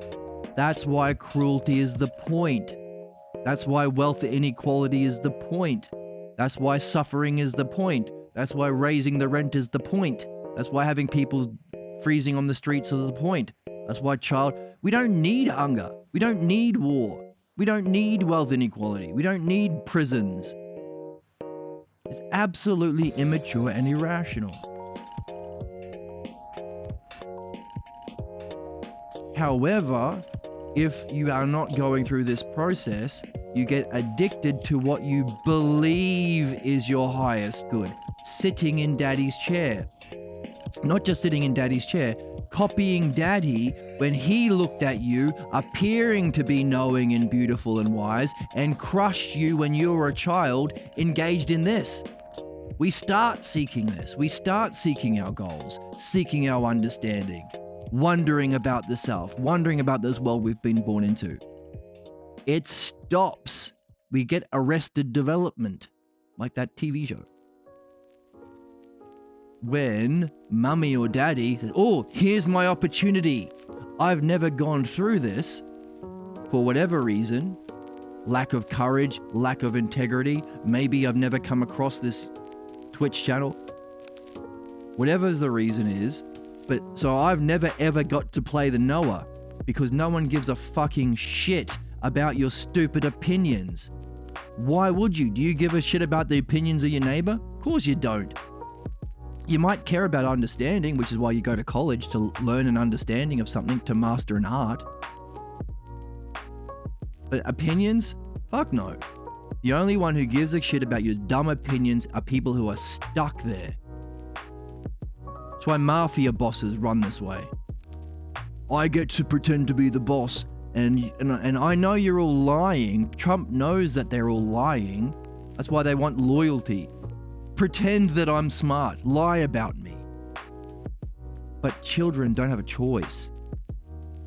That's what's behind all this Epstein stuff. Children are stuck there. They get to enforce their cruelty with impunity. That is the force behind the pathologos. An opportunity to play out our stupid dumb opinions, our stupid states of mind, our stupid negative functioning, cruelty with impunity. And unless we go through this, this is our model of the highest good. When mummy or daddy finally showed themselves and looked at us in a certain way and said whatever they said, crushed our development. So if that's our highest good, we think we're entitled to it. Aren't we entitled to our highest good? What the hell is the point of this? Especially if I'm rich? Don't I get to be rich? Hey, we're the special ones. Don't we get to seek our highest good? Fuck the rest of them, but isn't that what being a billionaire is? I mean, we'll tell them that they want jobs. But not really. No one really wants a fucking job. Otherwise, the rich would buy them. The rich would have owned all the jobs. There's no inherent goodness in having a fucking job. They have the freedom to pursue what they consider to be their highest good. That's addiction. That's why one of the problems with the Epstein shit that we're all overlooking is it's still happening. You think they gave up their addiction whenever it was, 10 years ago, 5 years ago, whenever it came to... Of course not.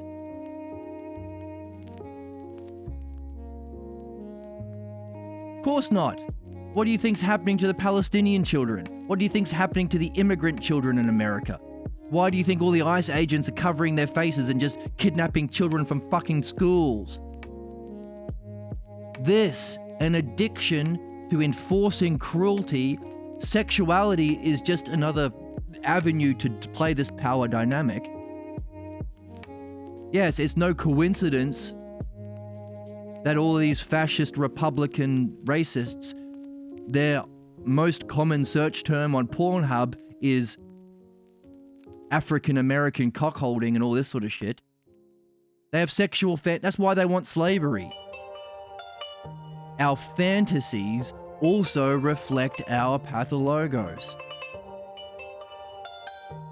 This isn't to blame or shame them, it's to recognize and understand the cause of human problems and what's required to fucking grow up and become mature and rational and good people individually, because we all have it. All of our fantasies, all of our distracting thoughts, all of our tangents, all of our dreams reflect what we are supposed to be doing, applying the dialectic, applying and sharing this love of understanding to look for the repeating themes and clues, trace it back to our origin scene, put the pieces together, apply it in our real world to test it, to reach our most meaningful goals, to purify ourselves from what's false about ourselves. That's why we're here, because you can only do it here. You can only do this through time and space. You can't do it in the realm of being and beyond. We have the conditions to address what we are carrying that's false, that limits our spiritual and psychic development in the other realms. Therefore, to escape reincarnation is to do our work, which is this. But we wouldn't do it if we didn't have some sort of motivation. Just take a pill and you can take acid and have an enlightenment experience. You still got your problems. That's why the pathologos, we call it the most powerful force in the universe. Because even people who've had enlightenment experiences in dreams or drugs or chanting or meditation or however the fuck they got it, still have their problems. That's why we have the archetype of the sexual pervert guru in Naruto has the pervy sage, and Goku's first spiritual teacher who had ki was a pervert, or the drunken master or whatever. Yeah, these are archetypes. Just because you've had this or that experience of being, of pure Usia, doesn't mean you've also done the work in solving your problems. You can just play out your problems with greater energy now.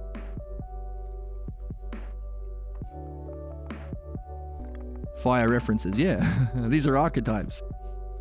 You can see them in ancient like Chinese literature of the sage with his jug of wine over his shoulder and stuff, and his big fat belly still indulging in bad nutrition.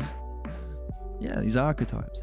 Because the activity of removing what's false is different from the activity of having an experience of what's true.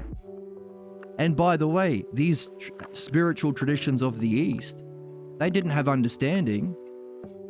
That's why this is the spiritual tradition. It's simply understanding, and understanding incorporates everything. You can understand Buddhism and Taoism and Zen and Hinduism and Catholicism and Hinduism and nihilism and material, all of them, Marxism.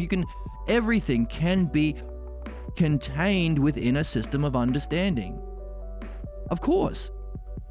Therefore, this is not a spiritual method, it's the spiritual method. It's the paradigm. And that paradigm is the dialectic, which is the two most primary ideas, self and other, arranged to unfold in creation and to return. It's the unfolding and the returning. And our question is, well, if our destiny is our highest purpose is to return to the self through understanding, necessary to remove our problems, why? What's the significance of self returning to know itself with this art in our back pockets? Because in order to master this art, we need some motivation. That's human problems. If we didn't have the stakes of near Armageddon to say humanity has to do this, if we didn't have the stakes in our own personal life, I keep having a problem. Whenever I go for my highest goals, I fail, or I sell myself short, or maybe I reach it, but I don't maintain it. I undermine it. Or I don't think I'm good enough for this or that. Or my relationships have the same problems. Yes, that's being human, necessarily. It's only through time and space we can develop this art of dianoia, but we need problems to give us a kick in the bum. The stakes. If you're making a story, mythology, right? We were saying you can talk about this and share this principle in your animes if you make an anime. Yeah, make a pervy sage, but make the main character go through a journey of realizing, hero's journey, why his sage wasn't able to solve his problems. That's mythology. That's adding the logos, adding your love of understanding, philodainoia, to your art. Mythology.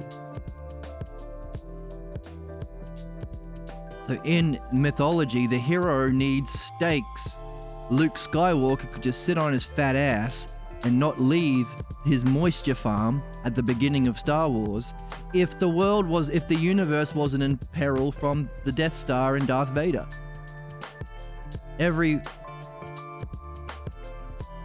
Harry Potter needed some stakes to leave his wherever he was. Katniss in the Hunger Games needed some stakes so she could eat all the food and win the Hunger Games. I haven't seen it. I'm assuming she eats a lot of food and wins the games by being the hungriest. Stakes. So, the fucking tragic injustice and repeating cycles of fascism. We're still fighting the Nazis. We haven't defeated the Nazis. Ain't no way.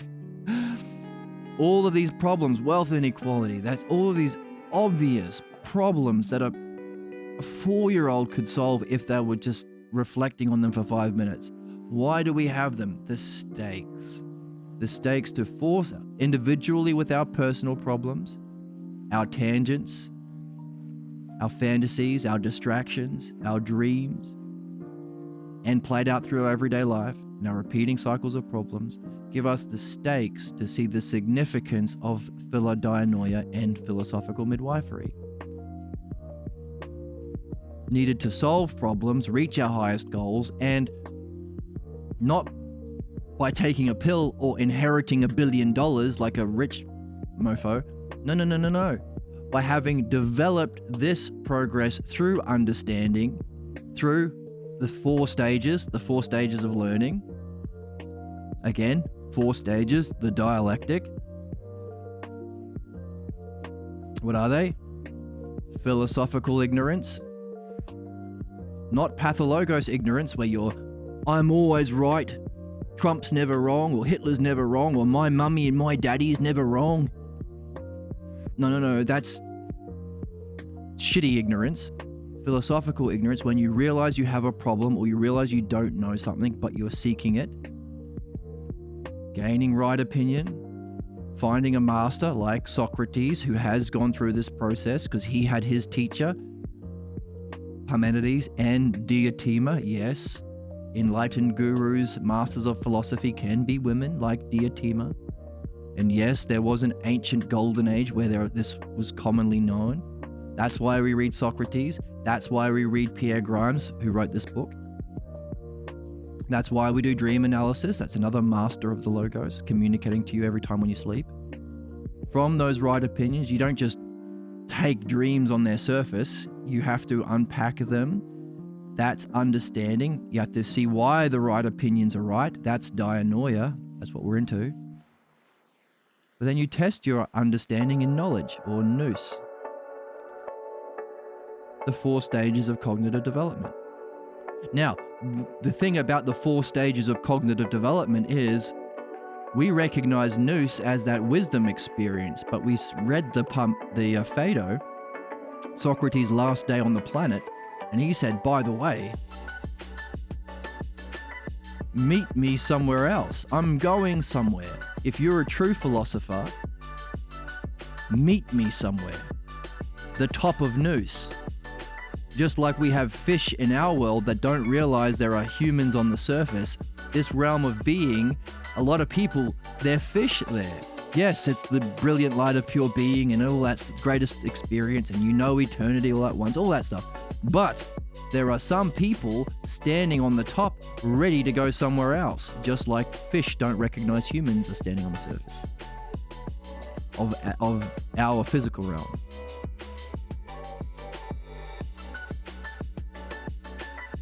There is a stage of development of cognitive function that we can awaken beyond even wisdom, beyond even knowledge or nous or pure intelligence, purusia. Which is interesting because normally we look for 4 categories. That's the dialectic. 4 aspects of the art of philodianoia. 4 possible categories within the dialectic. But there's a puzzle. Sometimes there's a mysterious 5th that sits above the 4. Ooh. Now, we wouldn't recognize this as a puzzle if we hadn't gone through all that work we've just gone through today and for the last couple of years on this channel, a year and a half or however long it's been. If we weren't doing all this work to discover the dialectic structure, we wouldn't recognize that there's a puzzle sometimes of a mysterious fifth that sits above even the dialectic.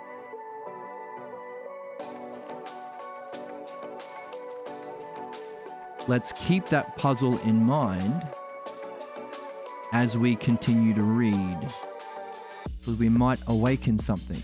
That's reading, by the way. Look for puzzles, carry them with you. To carry a question is to be on a quest.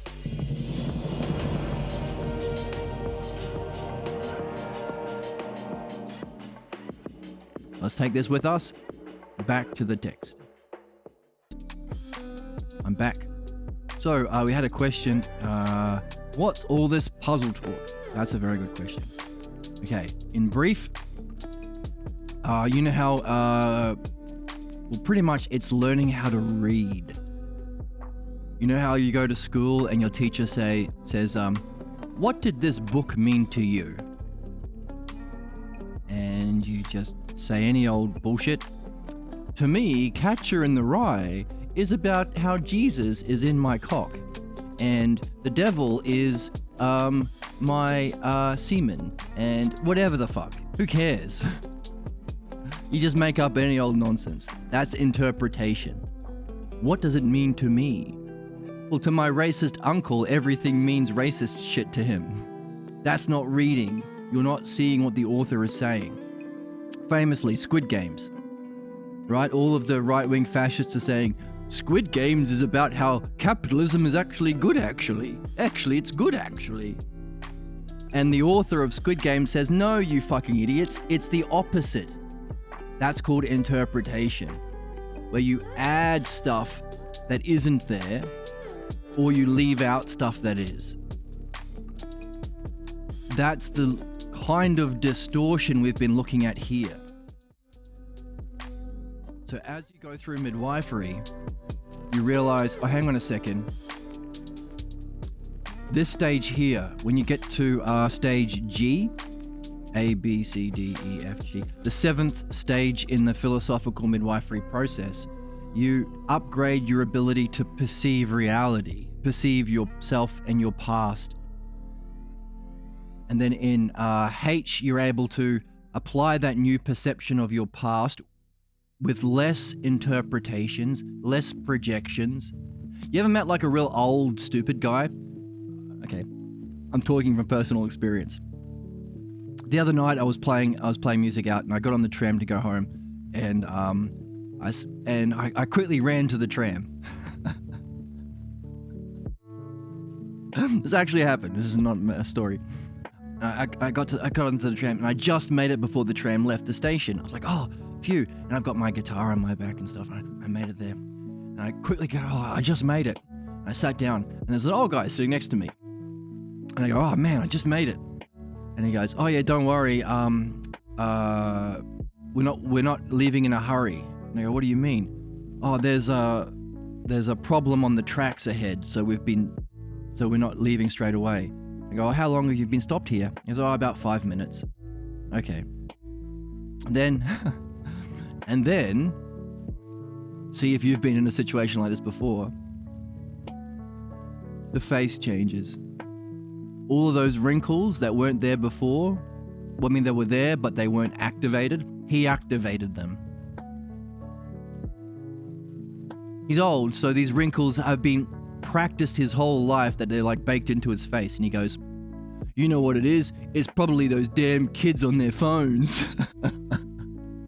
And I'm like, what? Yeah, bloody kids on the train tracks probably were mucking around the phones and probably got hit by a tram. Probably why they were stopped. Probably got hit by a tram because they're on their damn phones. And I'm like, dude, you're so angry. Yeah, I'm angry. There's kids and their phones and bloody hell and bloody... Good, I'm glad they got hit by a tram. I'm like, what? You just invented in your head an entire scenario in your imagination projected it onto reality to get mad at it? Look how angry you are at this situation you've just made up in your own head. That's interpretation. That's the pathologos. We project shit onto reality, a distortion of our perception that we remedy when we reach stage G in midwifery, in order to get mad at it. This madness and this cruelty where he was delighting in this young person being hit by a tram is his pathologos model. It's the same state of mind that his parents were in when they were being cruel to him. So you know how we say of the right-wingers and the fascists and stuff, every accusation is a confession? It's a projection. And you know how they just invent boogeymen? Oh, the left want you to eat bugs. You just made that shit up to get other people angry at it. And they're gonna eat that shit up. Why? Because we're attracted to situations where we can imitate the same ignorant cruelty of our parents. It takes courage to reflect on our parents' way of being. It takes this strategy, this method, to learn and go through. Why? Because no one wants to see their beloved parents for what they are. Oh, you can do it for him and your next door neighbor, anybody else in the world who's a parent. You're quite happy to see them as not all-knowing and not the most beautiful and not wise. But when it's yours, I will fucking fight you. Don't you say that about my mother, she's a saint. That's so stupid. That's the pathologos. It takes a certain level of character and truth-seekingness and focus and spirit and will to play this game where we reflect on our earliest teachers when we were very young and we didn't have logos and ousia at our disposal to reflect on what they were doing and point out, hey, that's bullshit. When you're a bit older, you don't fall for it anymore. Oh, that's just dad being a prick, or that's just mum doing her thing. She's always playing the victim. Or dad never likes it when anybody else is blah, blah, blah, blah, blah. Once we get language and reflection, we don't buy into it anymore. But we have to go back to when we first got it. It was written on the guy's face. That's called interpretation. That's how they teach you to read at school. What does this book mean to you? Oh, it means Jesus, or maybe. What? That's not what the book's about. Okay, that's interpretation. That's what we are learning to undo in midwifery. And if we do that through midwifery, it allows us to read the text better. That's why you can't do philosophy without midwifery. Remember, there are 4 aspects. We read Socrates to learn the truth about reality, but in following the logos, we will hit blocks where we will miss things that are there to be seen, or we will add shit that's not there. That's interpretation. All right, that's the first level. The next level is once you start to read the text for what it is. Let me see if I'm... Yeah, he activated his wrinkles. Yeah, literally. Because that's what we've been seeing in this. You see, as you go through this process, you see that... Actually, let's see it in the book.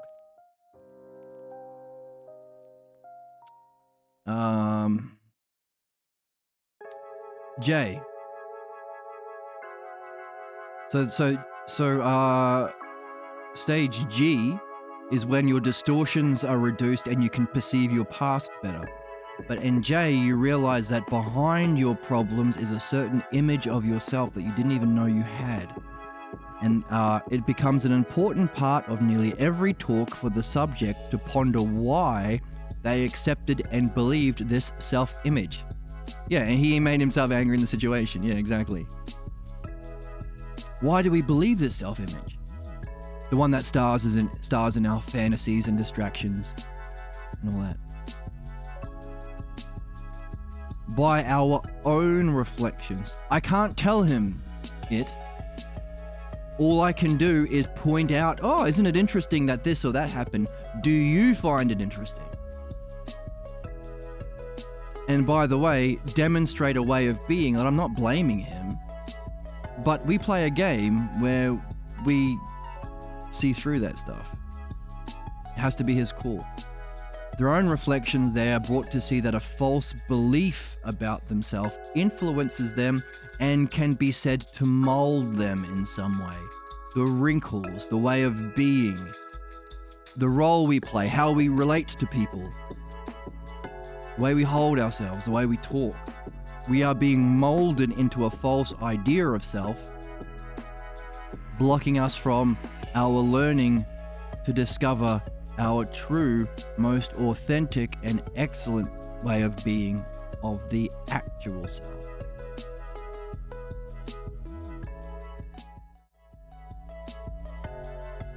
So, let's say you are reading the book. Let's take a Christopher Nolan movie. I like to use his movies. Whoops. So if you've seen Inception, that's a good example. The one about dreams and incepting an idea in somebody's dreams. So you're not saying, oh, Inception is actually about how capitalism is good, like the fascists say. No, you're not doing that. You're actually watching the movie. But you're watching the movie with your grandma, and your grandma is able to follow the story. There's a guy, he does an inception, and he gets to go back and see his kids.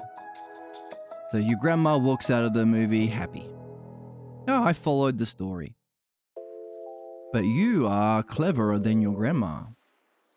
You realize that the spinning top at the end is the author giving you a question or a puzzle.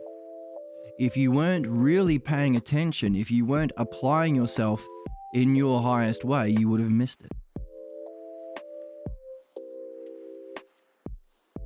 That's part of it. The best authors, the Christopher Nolans, the Socrateses, the Platos, the Pierre Grimes in this book, write in a way where they don't just force feed you the answers like you're a baby. They give you the material that if you are applying yourself, trying not to interpret as much as you can, you'll discover there are some things missing. Like a video game. You don't play Resident Evil and it's like a straight line corridor. Hey, just walk straight and you'll get to the end and you'll win and you'll get an S rank. No. The game is designed where you have to look for the puzzles.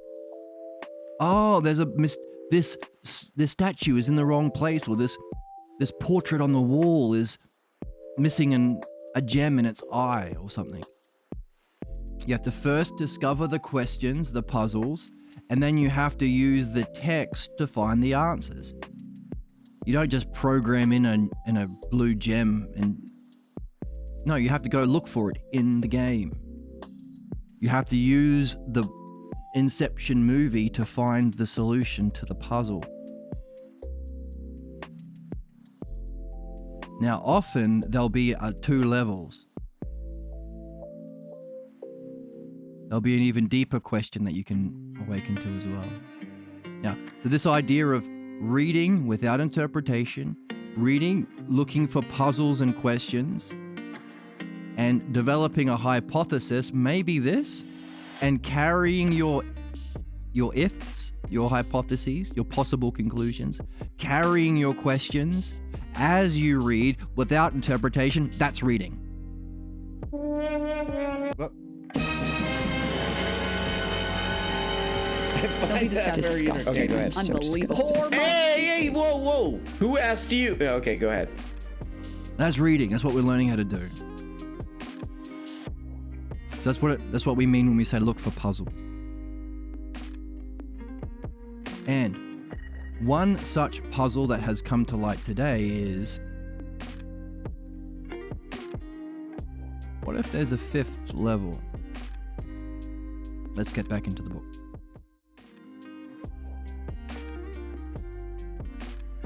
hope you have your coffee. Cheers.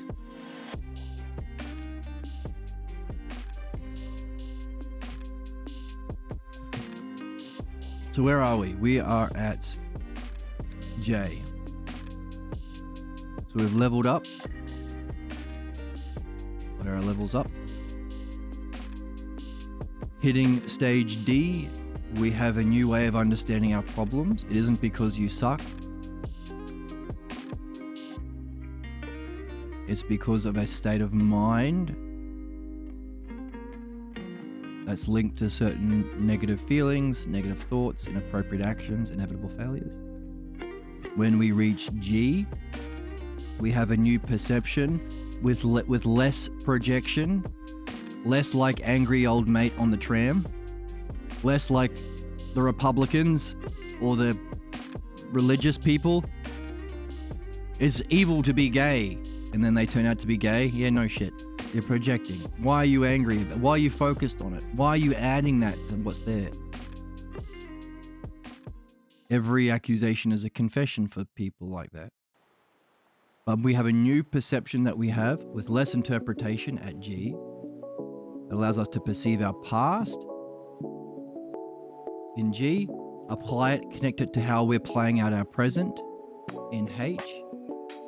Apply these puzzles and hypotheses and questions to our everyday life as hypotheses to pursue our most meaningful goals. So that's past, apply it to the present, go out and have a better future, past, present, and future, ways of applying your new perception. And then as a result of that, in J, you can synthesize your experiences to realize behind all of my problems as I was trying to reach my goal was a certain image of myself. Holy shit. Whoop. Wait.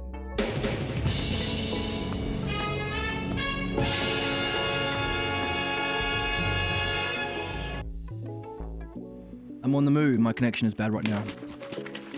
Hope to catch you soon. Yes, beautiful. Oh yeah, welcome. Yeah, we try and stream as much as we can on this channel. Thanks for hanging out. Thanks for the questions. I hope, I hope you've got something to puzzle about as you go about your day today.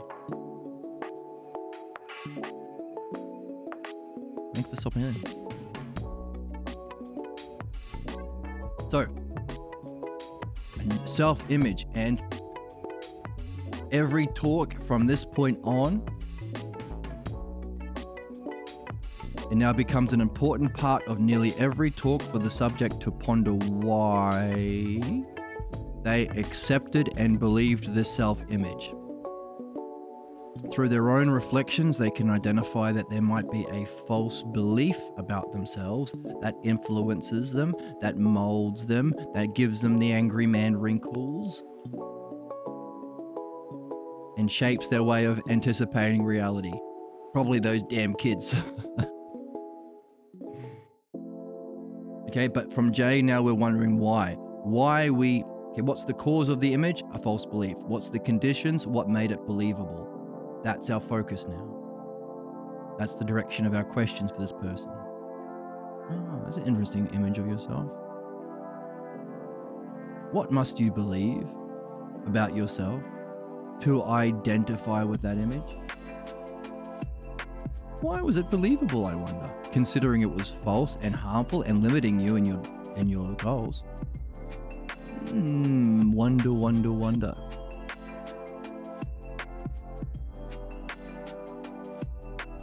So we've got a new way of perceiving ourselves, a new usia.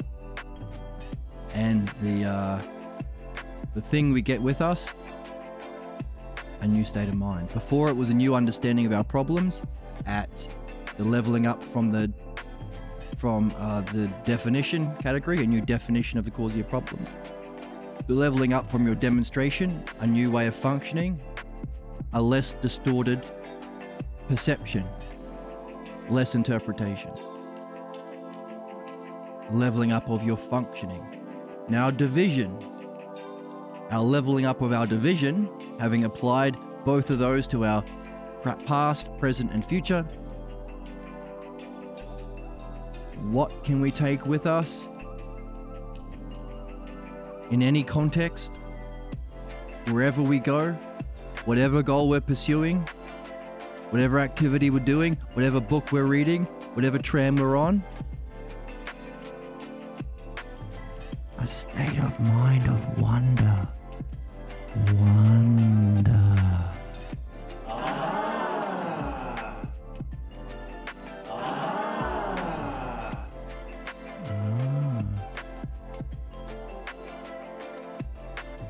And also are wondering about an image of the self.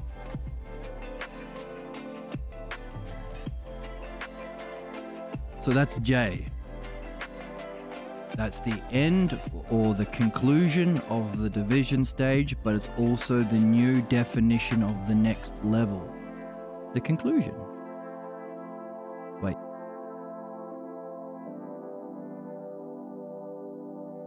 Is my stream spotty?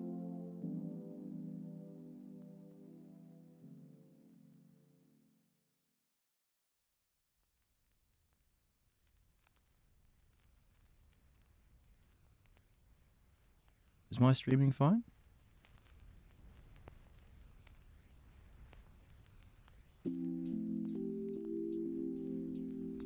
It says that I'm streaming. I think I'm good. I think my connection disconnected for a bit. So, Jay, an important part of nearly every talk for the subject is to ponder why they accepted and believed this self-image. By their own reflections, they are brought to see a false belief about themselves influences them, can be said to mold them, and in this way, in some way, shapes their way of anticipating reality.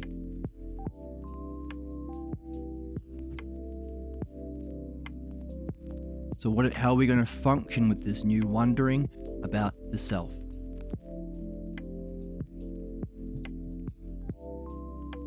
A new level of exploration occurs when the connections between problems are sought, when their interlocking effects are made visible, and when each is traced to encounters with significant persons in one's life. For the dynamics of a personal problem become visible when the problems are seen as not only necessarily occurring when it does, but having a force that shapes the dialogue session itself. For the problem must also play out to some degree in the presence of the philosophical midwife, when the midwife itself is perceived as a meaningful goal, when midwifery is perceived. Okay, so this is the tricky one.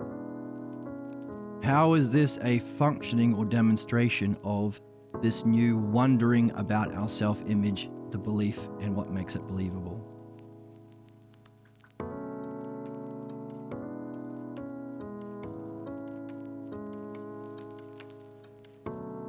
It's a tricky one.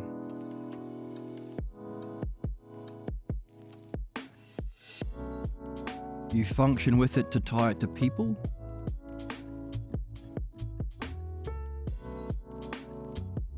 To see the necessity?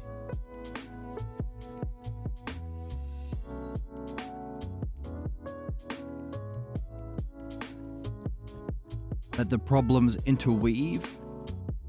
Our many problems are connected like gears meshing together as a whole? You're seeing the wholeness of the parts with this wondering about the self-image and belief?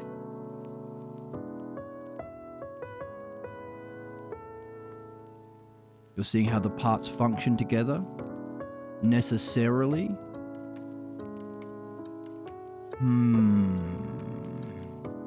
And tied to significant people?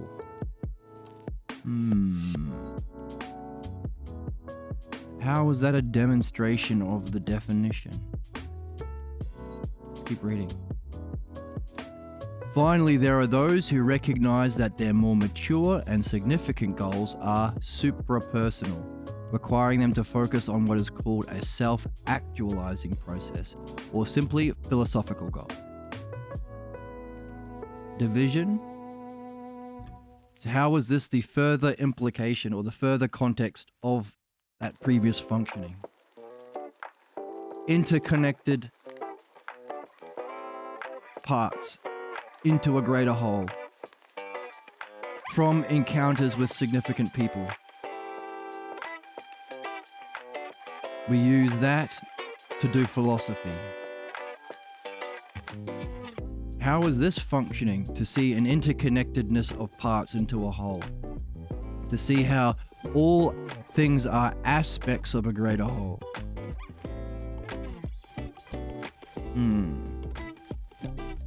All problems are interconnected parts within a greater whole, necessarily tied to or leading to an image of the self. What's that got to do with philosophy?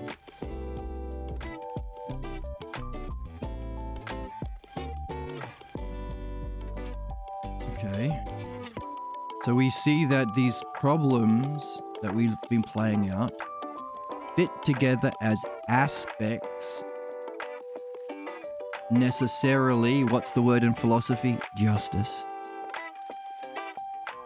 What's the aspects called in philosophy when applied to being, which is beyond the personal, which is the eternal, the universal? Eidos.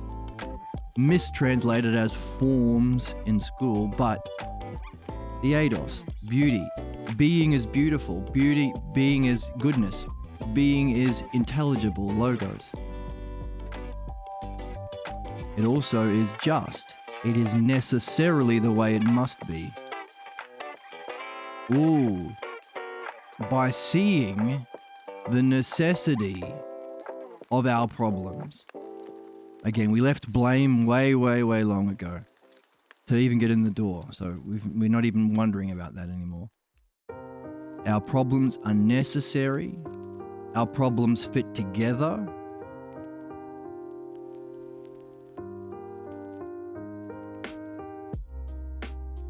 We learn about it when we have encounters with significant people that are very meaningful, like Diotima and Parmenides, maybe.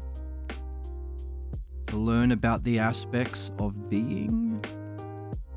And the aspects of being, while it's a fantastic experience and it's the model of beauty and necessity or justice, points to the self that is beyond it. Just like our problems fit together necessarily from enlightenment or initiation experiences from significant people, pointing to the self, only what we are learning about in midwifery is the very conditions of true spiritual initiation, Dharma successorship,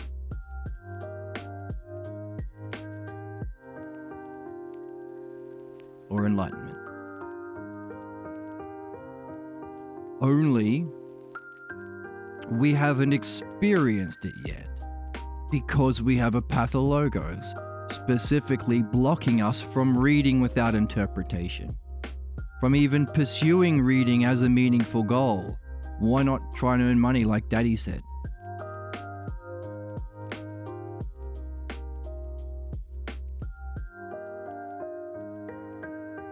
However,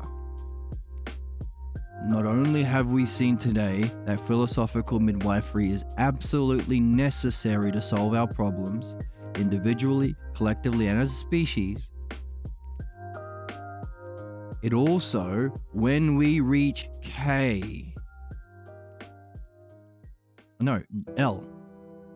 K and L. Okay, there's a whole level. J, K, and L. All right.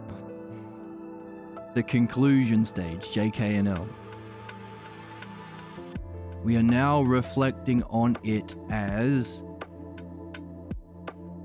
not only the conditions and causes for having a problem, but the condition, causes, and principles of spiritual initiation. What is the experience of being? Not problems interconnected necessarily, but aspects of being, eidos, interconnected necessarily. That interconnectedness is the logos. The intelligible interconnectedness of the aspects of being, which is suprapersonal.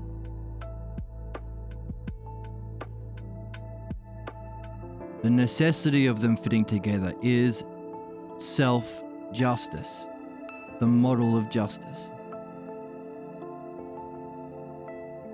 The way that they all interconnect perfectly, the model of beauty. We are seeing in what's necessary to solve human problems the learning of what's involved in spiritual development, spiritual initiation, spiritual growth, or philosophical growth. Why? Because we haven't experienced it yet. Or maybe you've had one or two experiences here or there, but not through this, not completely, not through understanding. Therefore, in order to learn about that which we are not familiar with or haven't experienced yet, we use analogy. We use what we are familiar with and apply it to a higher level to gain an insight into that level that we are yet to experience. What are we familiar with? Problems. Big time. But when we reach JK and L, we can use our understanding that we have gained through this process analogically to apply it to our more significant goals, knowing the self. How do you know the self? Isn't it beyond knowing? Well, you can know being. You can know that there are parts interconnected. You can know that there is a justice and beauty in the way that they are connected and necessarily connected. Beauty itself, justice itself, coming together, there's the logos, but pointing to something beyond it. Our problems that we have been learning about, the states of mind, the inappropriate actions, feelings, and so on, are all tied to a certain belief about ourselves. That's how they all interconnect. But even that belief isn't our self-image. It points to the self. There is an idea of the self that we are carrying that we don't know we are carrying because we haven't put words on it. Our job is to put words on it, to see that it's false. But that very activity is the lower analogy for our higher, suprapersonal, most significant philosophical goals.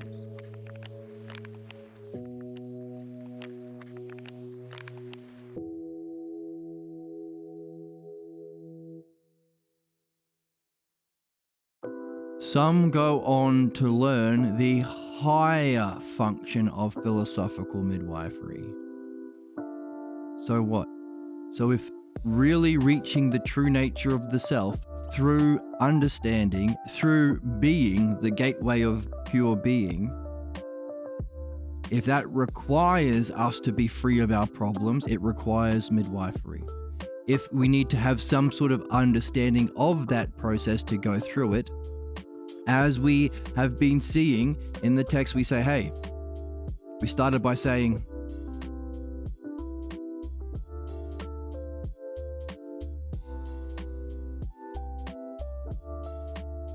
in learning and following the procedure, the subject can be confident that the direction confirms to the art. You don't just go through midwifery. You're not passive. Just like in spirituality. It's not like faith. Do as you're told, baby. No. You're not passive. It's your learning. It's your development. The dialectical method of midwifery presupposes your willingness, unlike the pathologos, unlike indoctrination, willingness to participate in a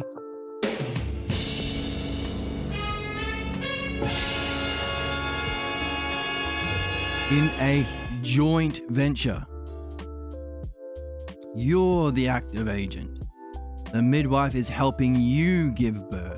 You are your own guru, kind of, in that sense. It's your process. The midwife helps when you are willing and you participate in a joint venture of inquiry into the nature of problems. What's the nature of problems? An interlocking effect of all of the individual aspects of our problems, necessarily and beautifully so, pointing to a self, not the real self, in our problems. The necessity, justice. The interrelationships of the obstacles that you encounter, understandably. When pursuing your most meaningful goals, then thus the subject comes to understand midwifery. You are going through this not as a passive person like someone in therapy, or someone at church, or someone at school being lectured at. No. Those are ignorant models based on oppression. The Roman tradition, the Pathologos tradition. We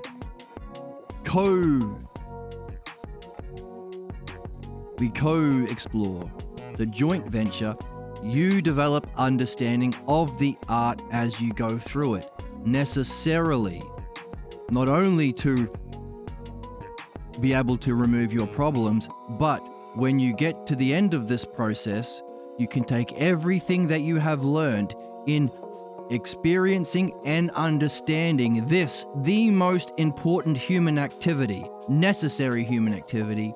You can take all of it and apply it analogically to our highest philosophical goals, suprapersonal. You've experienced what it's like to hunt. You've experienced what it's like to read without interpretation.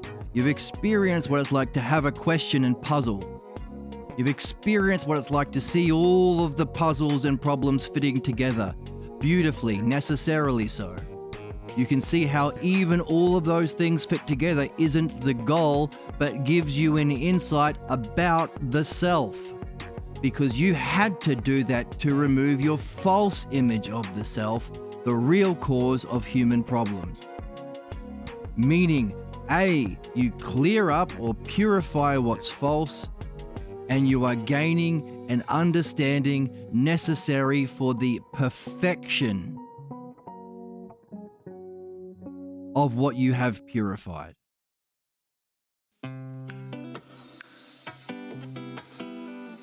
That final aspect, putting it all together, is the missing part, the conclusion part that we're missing.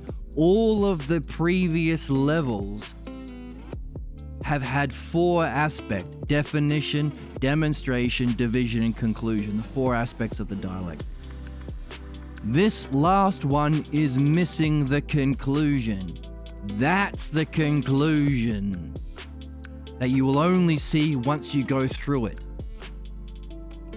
Showing that midwifery is not just the tool for healing, it's the spiritual method itself. Again, in conjunction with reading Plato, of course, the Balboa translation, of course. It gives us what we need to understand what's involved by applying it to what we are familiar with, the distortion or the shadow of being in the self in our problems and our false image of the self. But not only that, traced to significant people. We needed a teacher that had to appear a certain way.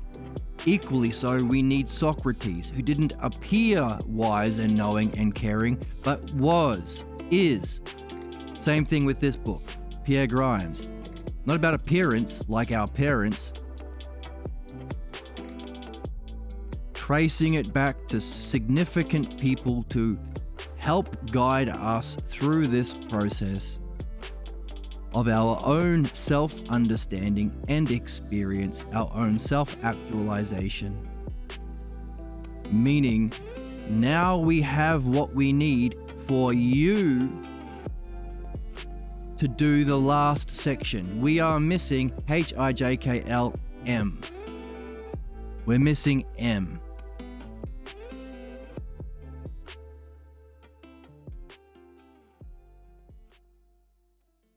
Our new definition. What's our new definition? There is a self-image now that we have become aware of, that we carry everywhere. Behind it, there is a false belief. Not only that, we are curious about why we believe that. How can we accept an idea of the self that's been so false? What were the causes and conditions?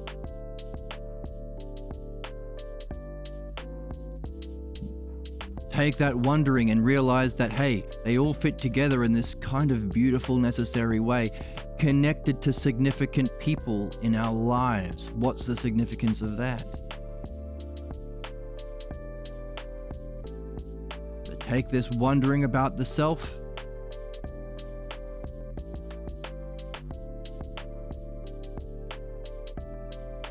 It's functioning when you have encounters with people what's a significant person?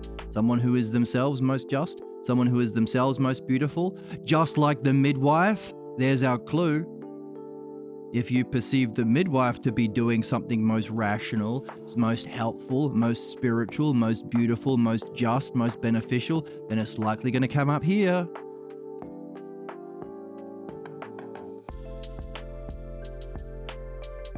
What does that say about where we got this false image? Or what does it say about why we believed it from these people? So, a new definition of the cause of our problems, a new seeing of how it functioned, together as a whole, connected to significant people who themselves looked a certain way. So what are we going to do with this new definition demonstration? Division? What are the greater context? What's the context of using this new perception of the self behind our problems? Its nature and its functioning with people, certain people.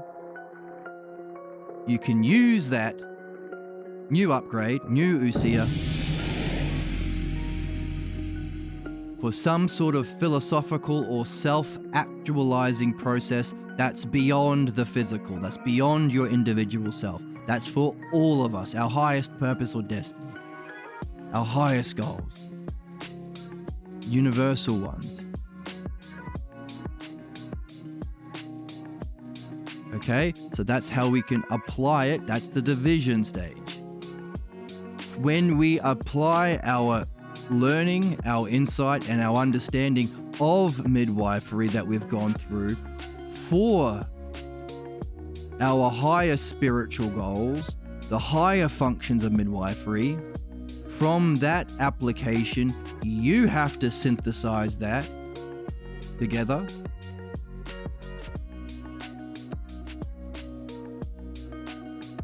And you have to take that synthesis back to the first definition of this category.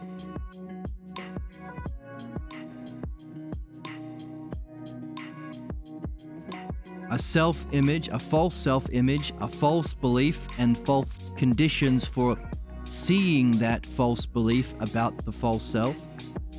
But now, in M, having applied it to true spiritual goals, you can take it back. Remember, synthesis goes back to the start.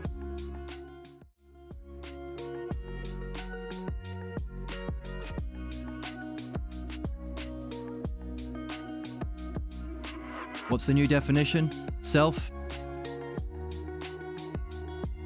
Only it's an image.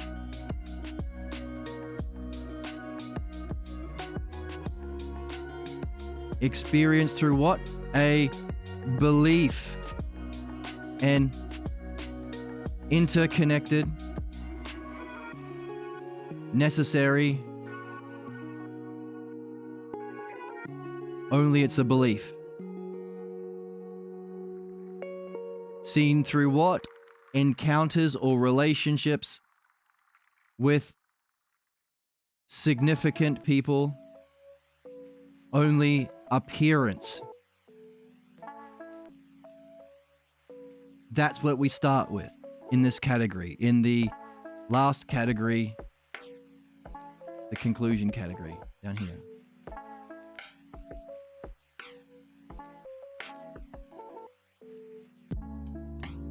How does it function? It functions necessarily as a result of these connections to relevant people. Specific, what was the word? Not relevant.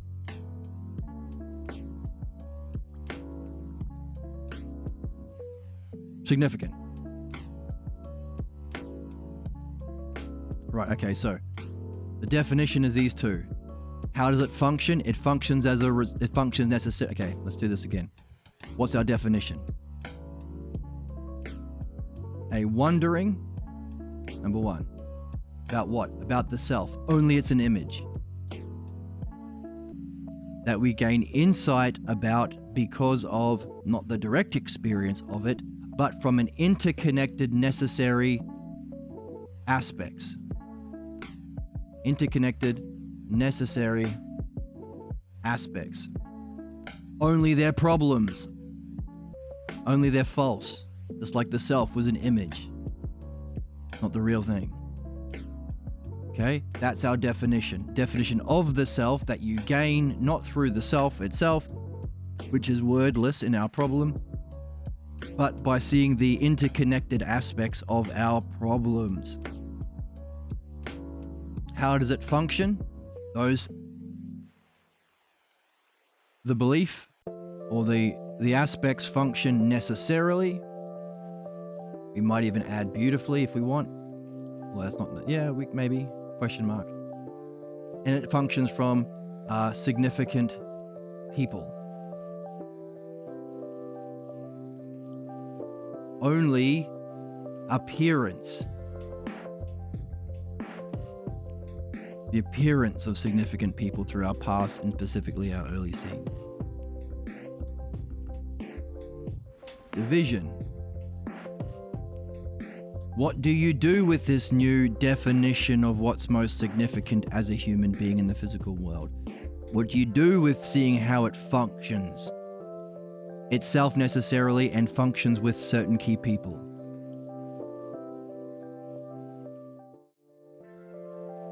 You apply it to your most mature and significant goals that are beyond the personal, self-actualizing.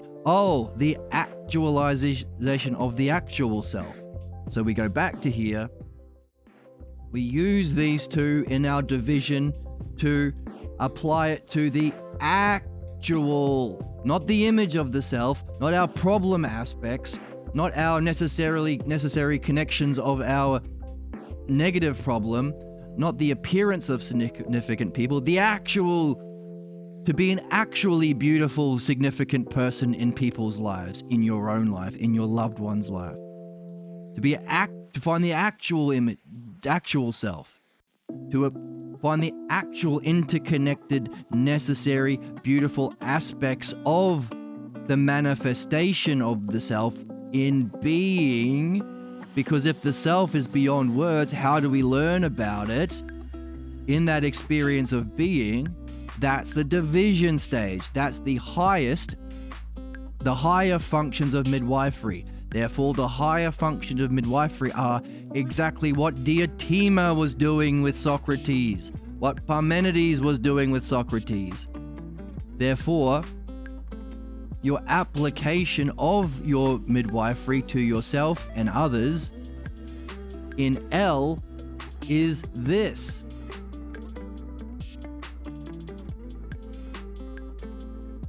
As you go out and do it, be a guru, be a Diotima, a philosopher queen, be a Socrates or Parmenides, a philosopher king. Share it, do it, because that's a higher goal. Remember, the division is always when you go out and apply it and test it. That's a highest goal. Hey, wouldn't you say your highest way of being would be to be like Socrates, to be a guru, to be like the Dream Master, to be like Diotima? to be a philosopher, queen, or king? Is that self-actualization the highest functioning of yourself? Go out and do it, which is, of course, the highest test of your pathologos, as we've been seeing all the way along. You only can be doing this game of midwifery if you are seeking your highest goals. That's supposed to be a star. Why? Because problems are not, I lost my keys, problems are blocks to your most significant goal. If your goal is, I want to be a fascist, being blocked from that's not a problem, son. I want to be a billionaire. Being blocked from that is not a problem, son. I want to be Instagram famous. That's not a problem, son. You need to be, if you're in this game, the game we are here to master, which turns out to be not only the game of solving problems, but the method of spirituality or guruship, mastership, artfulness, benefit, requires you seeking your highest goal. What's higher than being a guru? Or a teacher or guide or a midwife, or the highest functionings of the midwife, like Diotima, like Parmenides, like Socrates. Meaning, you will only entirely surface what you need of your problem, because at every stage is going to be a block. There'll be a block here to this goal, to this star. There'll be a block here. That's a terrible star. Do this one. There'll be a block here to this star. There'll be a block here to this star. Meaning, to face the entirety, to completely heal yourself. In the Phaedo, he says, we owe a cock. Yeah, he says it. Rooster. We owe a cock to Asclepius, the god of healing, because Socrates says, I am dying having completed my work, having reached this, having sufficiently midwifed myself of my pathologos, why does he say completing your work as a human being is healing? Because this is midwifery. It's not being a drunken master or a pervy sage, it's healing. Our job, the method of spirituality, our human quest, the true philodianoia activity we're here to do and master, is a healing art. Because only when having this, the highest functioning or the most high self-actualization, will you have what is needed to fully surface the entirety of your pathologos block. Meaning, the division stage, definition, demonstration, division, and conclusion, of the last category, the going out and applying it, means function like this necessarily. Only that is sufficient. It is only in doing that do you have what is the preconditions for completely surfacing and removing your pathologos. That's what we've been reading in L. Finally, there are those who recognize that their more mature and significant goals are suprapersonal, require them to focus on what is called a self-actualizing process. Curious that up until now we have been removing the false image of the self. Now it's a self-actualizing process. What would be our highest functioning of self? Or simply philosophical goals. Good thing we're reading about Diotima and Parmenides and Socrates, eh? Of these, some go on to learn the higher functionings of midwifery. So, what's L? Go out and do this. See? All that scratchiness on the board? So clear. So clear.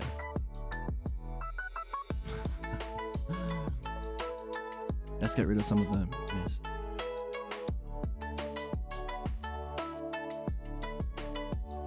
Now, definition, demonstration. This is the division. This is the others to other. Definition. Self to others is demonstration. This is the others to others. This is our highest functioning. Meaning we're missing a stage. We're missing M. This was the puzzle that we've been talking about today. Thank you in the chat for having that question. What's the puzzle? We're missing the final stage. Conclusion. We're missing taking our experiences of functioning in this way together, synthesizing it into a new other, and then applying it back to the self, only not the self-image. We therefore end up with an upgraded or usia version of the original definition, meaning it's not the image of the self experienced as our interconnectedness of our problems, functioning best with our most significant people in our lives. It's the upgraded version of that. It's the upgraded version of that.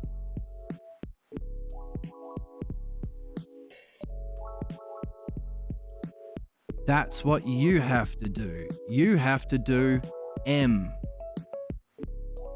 which is the end of the game. Or is it? Because up until now, we've realized the hyparxis. The conclusion of this step is also a new definition. So now you've got an upgraded usia, an upgraded understanding and perception and functioning, and upgraded. What categories have we gone through? The first 4 was definition, leaving us with a new definition of our problems. A new functioning, being able to perceive the past. A new ability to, a new state of mind, vision, perception, allowing us to function in the future, reach our highest goals.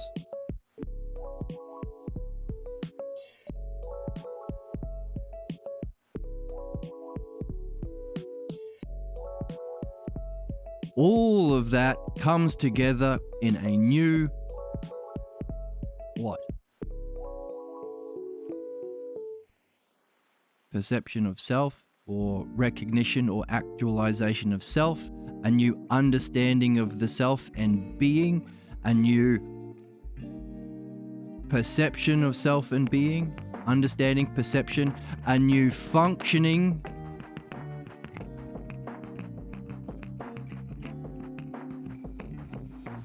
and what's that last stage?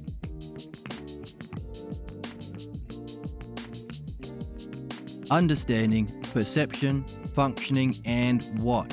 Because this usia you have to do. It's not in the book. M. This new definition that you will come to, not just having reached a perception of self, not just a new understanding of self, but also a new functioning to help other people through this process as a midwife and this higher functioning of midwifery. You have to do this. You have to do M,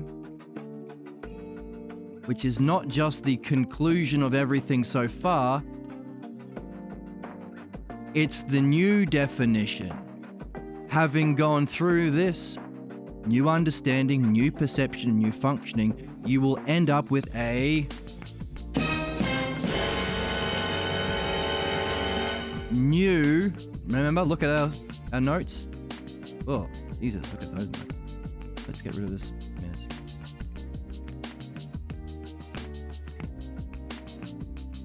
Get rid of these.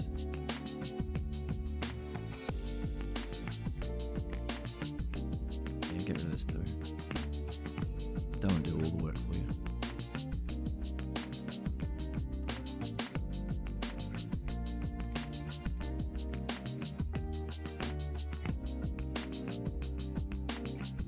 Right, at every level, what was D here is the synthesis and analysis of the first of this category, but becomes the new definition of the next category. Equally so, G is the end of the demonstration, but it's the new definition of the next category. Meaning, if you fill out M, not only are you finishing the game that Christopher Nolan has given you to finish to solve the puzzle, the one that Grandma didn't get. Oh, that's what the book says? I'm leaving the movie. No. Remember, reading is looking for the twist or the question that the author gives you is number one. Christopher Nolan leaves the top spinning, telling you gotta figure out this question. That's the question we've been looking for as part of reading. First twist. But yes, you're smarter than Grandma, who just watches it for what she's given. And you're smarter than your, I don't know, fundamentalist uncle who thinks everything's about Jesus. So he didn't even get the first level that Grandma got. So you're better than those two. But then 6 months later, you're going through YouTube, and then there's some crazy guy who's gone into such depth and realized that this isn't the final twist. There was another question that you had to discover. So this one, they give you the question. You have to find the answer. But then, after you find this answer, you give birth to a hidden question, which is even more special because you saw it. And then you got to find the answer to this. That's the next twist. After you figure out the spinning top question, I guarantee you will find there's another question there that you will only see if you do M. You finish what he's given you to finish. How do we do that? In the greatest puzzle of all time, the archetype for all of these puzzles, the most necessary and significant activity that we need to do here as an individual and a species, and we can only do here through living a life through time and going through these ignorance and the problems and everything that happens. Recognize that this M that we have to do, so we have to give the answer to, is the new definition, the new self to self, meaning when you do this, when you are now functioning as the highest kind of midwife, like Diotima, like Parmenides, like Socrates and Pierre Grimes has been to us, you will find something. M. What? What are you going to discover about yourself? Not the image of self, but the true self. What will you then use that new definition to do or demonstration? How else will you apply that division? And then what will you come to at the end of this? So what have we discovered? Not only the missing part that was left out purposefully, but we've realized that of the 4 categories of the dialectic, there is a mysterious 5th that can't even be said or written down because you have to go through it. It's your question and answer to discover.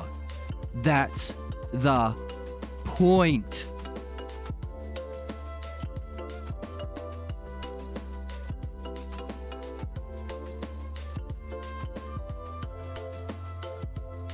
On that note, thank you so much for joining me. Thank you for the question about puzzles and reading that we got from the chat that reminded us that there was the 2 twists and the mysterious 5th category. And we had to carry it as a puzzle. And we had to be puzzled all the way through this reading. I didn't know where it was going, but that's fine. I'm not supposed to. Just wondering in this kind of way about these things. Have we awoken to the greatest puzzle and twist that we are here to solve as the highest functioning of midwifery, the suprapersonal, most mature and significant self-actualizing process is the word. Meaning we have to do it, process.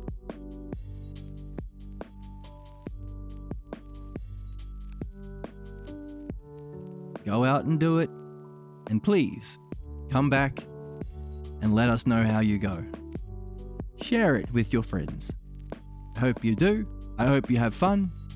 And I hope to get all the tasty, juicy benefit when you come back and tell us, what was it like doing M, and then LM, and then N, and then O, and what happened when you reached P?